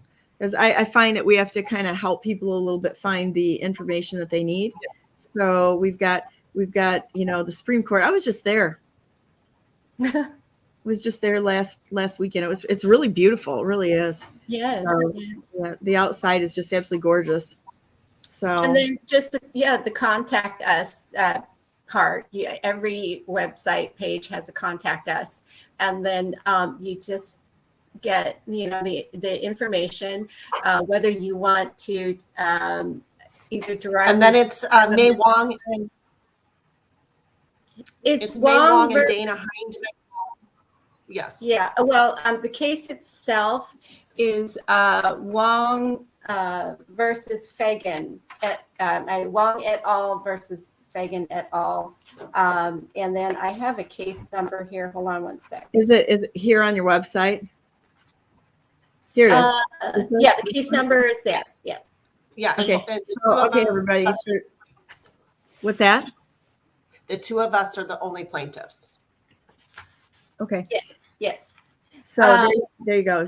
3:22-CV-1714-SB. Yes. Okay. Awesome. There you go. Specific instructions, specific and to the point instructions. Get this into Justice Kavanaugh's hands to listen to this case. There you go. Everybody's got the to-do list for today. We have a workable project to get on, and this is it. So if you go to the Justice League, it's not JusticeLeagueofOregon.org, and you go and you find the case, Mei Wong, Dana Hindman-Allen versus Shima Fagan. There's a whole bunch of them there. Yeah. Case number on the right. You're going to be able to pull that up and take 5, 10, 20 minutes. What's that? And read all the cases, the case and the responses, and there's a lot of information in there that is good takeaways on protecting your constitutional rights and being a cognizant of it, and and hopefully please do inspiring you. Yeah, please do use our cases, our case files as a guide. If you see anything wrong and you plan on filing pro se, then and that's actually the most economical way of doing it. If you're wanting to be in the fight, like for the long haul, then just use that as a guide and file your case. You ladies are so inspiring. This is, you've been on a few times here, and I got to tell you, I'm so proud of you. I mean, talk about just jumping in there and figuring it out. Nobody gave you the template on how to do this. You just said, if nobody else is going to do it, I'll do it. And that's what you did. This is amazing. Thank you, Donna. Thank you so much. Yes. And they don't. Go ahead. Sorry. Go ahead, Mei. Oh, I was just saying, and you too, Donna, for sharing all this information with everybody around the country, around the world, of what's happening in Michigan and Minnesota, and also in Oregon over here. Well, Absolutely. Thank you. And you know what? Everybody can share these links too. I published and I put out a whole bunch of links for Brandenburg News Network, and you know what? We're doing the best we can to get real news out there. That's why we built Brandenburg News Network. I got kicked off of everything because of censorship. So the only way that I could assure that it wasn't going to have somebody knock it off or censor it, it was to literally build this. And it's like nobody's going to censor this. If they try to knock us off, they do every time I say there's a couple of keywords that all of a sudden my internet will, our internet will kind of start glitching a little bit, but we keep coming back. We don't go away. But the thing of it is that we have to have these honest discussions. And, people may not like all the words. They may not like all the opinions, but that's what we fight for, is to have those discussions with people we disagree with. I would so much rather talk with somebody that has an opposing view than somebody who agrees with me. That's a waste of time. We're not learning anything. We're just sitting there, pat ourselves on the back club. And that doesn't work. We don't find good solutions or move forward that way. We have to have discussions, and we can't start labeling things like mere fraud or garden variety or what even is that? We have to have true discussions, and then content like your website. You've got all this on there. If anybody wants to know how to do pro se, go read it. Don't expect them to hand feed you. This week I had somebody tell me, they're like, you need to tell us what this stands for. I'm like, Yeah, that's going to happen. It's not going to happen. It's not my responsibility to hand feed baby chicks here that should be adults and getting in the game and running their own game forward. You know, we'll put it out there, but they're going to have to do some work. This is not, you know, this is not the whiner category.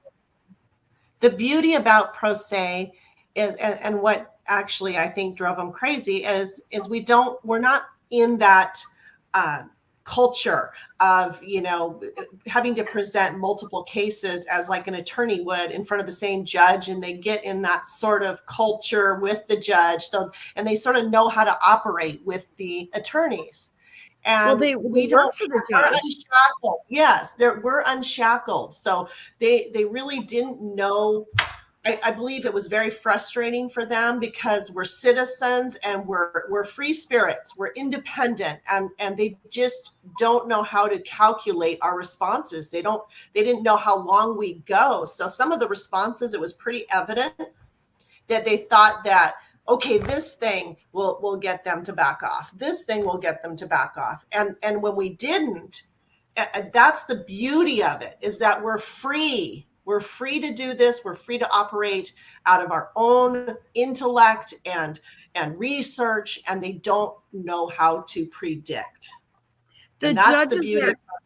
The judges are guilty of treason too if they're stepping on our rights and treating us as a lesser subject. That's not how this works. And no. So I'm going to read this. We don't have our rights. We don't have anything. If we don't have our civil rights, it's a slippery slope. I mean, we're there. Yeah. Right. And like, I would fight for somebody who claims to or aligns as a Democrat. I'd fight for somebody who aligns as a Republican. I'd fight for somebody who's an independent. In fact, I asked somebody who's a senator, I called their office to come and speak at one of our events, who is a Republican, Runstead. I got a cursory call back from one of his staff members yesterday, and somebody said, well, he's Republican. Why would he come to a taxpayers party? I'm like, because he's a representative. He should be standing for everyone, not just his little trash heap crowd. You know, it's like we have to be standing for one nation under God, indivisible with liberty and justice for all. Yes. Whether we agree with everyone, we have to stand. The thing that brings us together is standing for rights. So here we go. I'm going to read it. The unanimous declaration of the 13th United States of 13 United States of America. When in the course of human events, it becomes necessary for one people to dissolve the political bonds which have connected them with another, and to assume among the powers of the earth the separate and equal station to which the laws of nature and nature's God entitle them, a decent respect to the opinions of mankind requires that they should declare the causes which impel them to separation.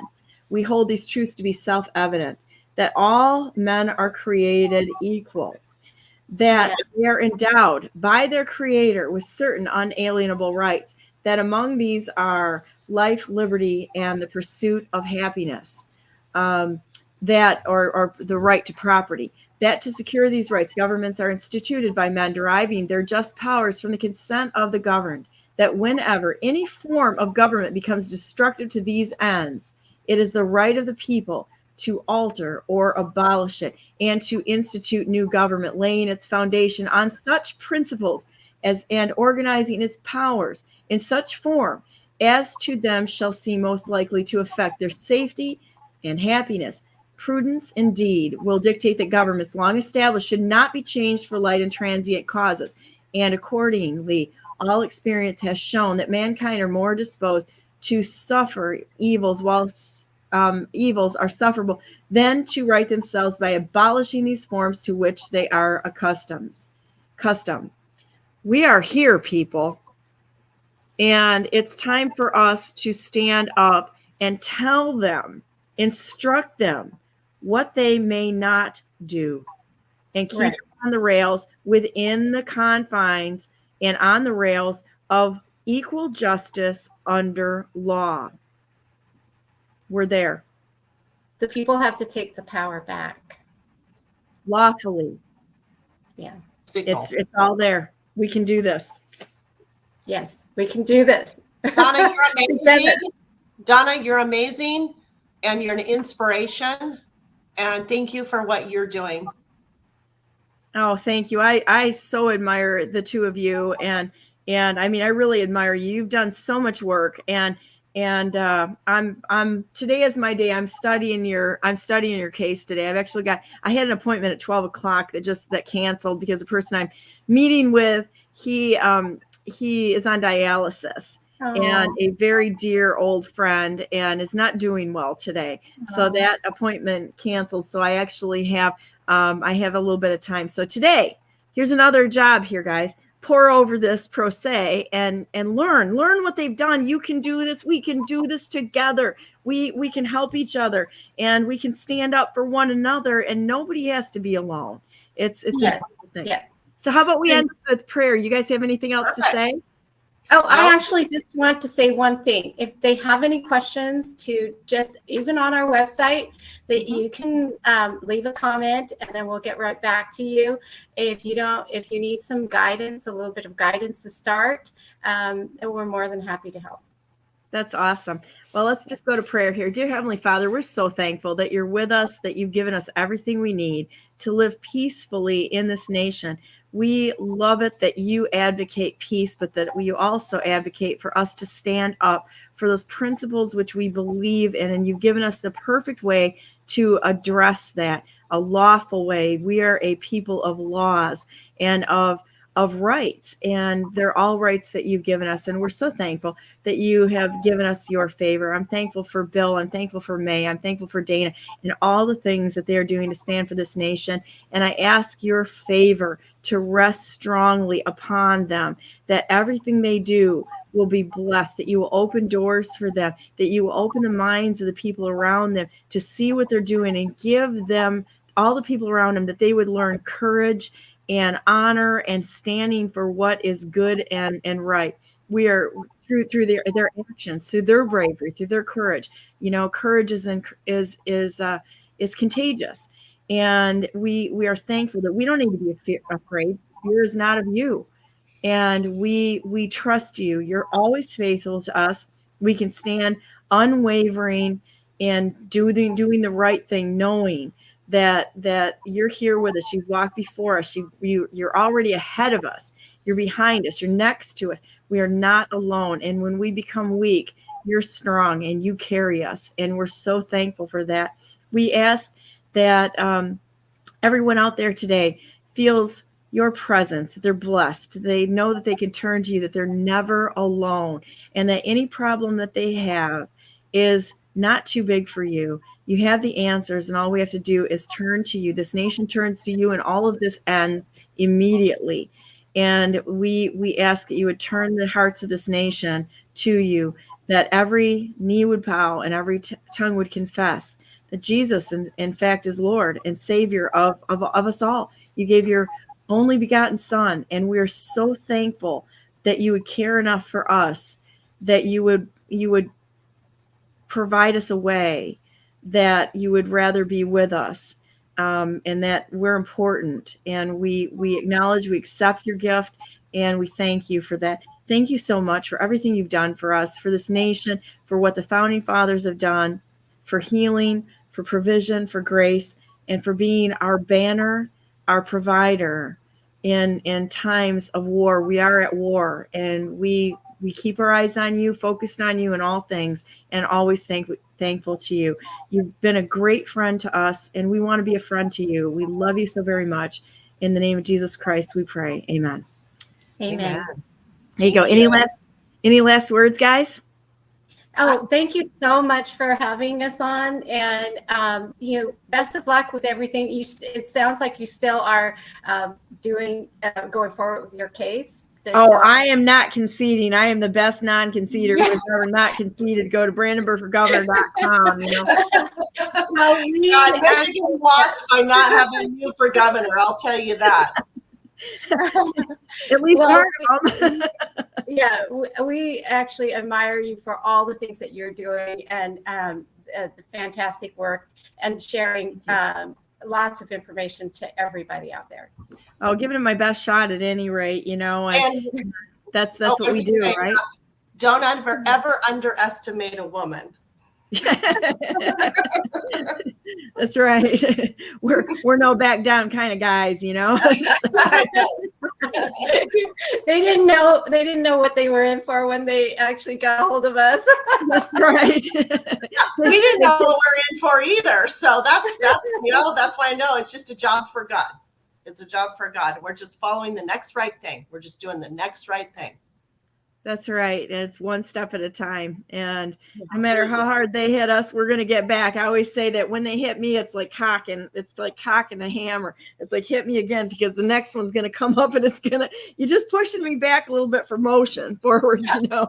They galvanize resolve. The longer they delay, the longer they play with us, the longer they denied us, the more we knew, that there's no stopping. I mean, there's no stop. We're going to take it to the top.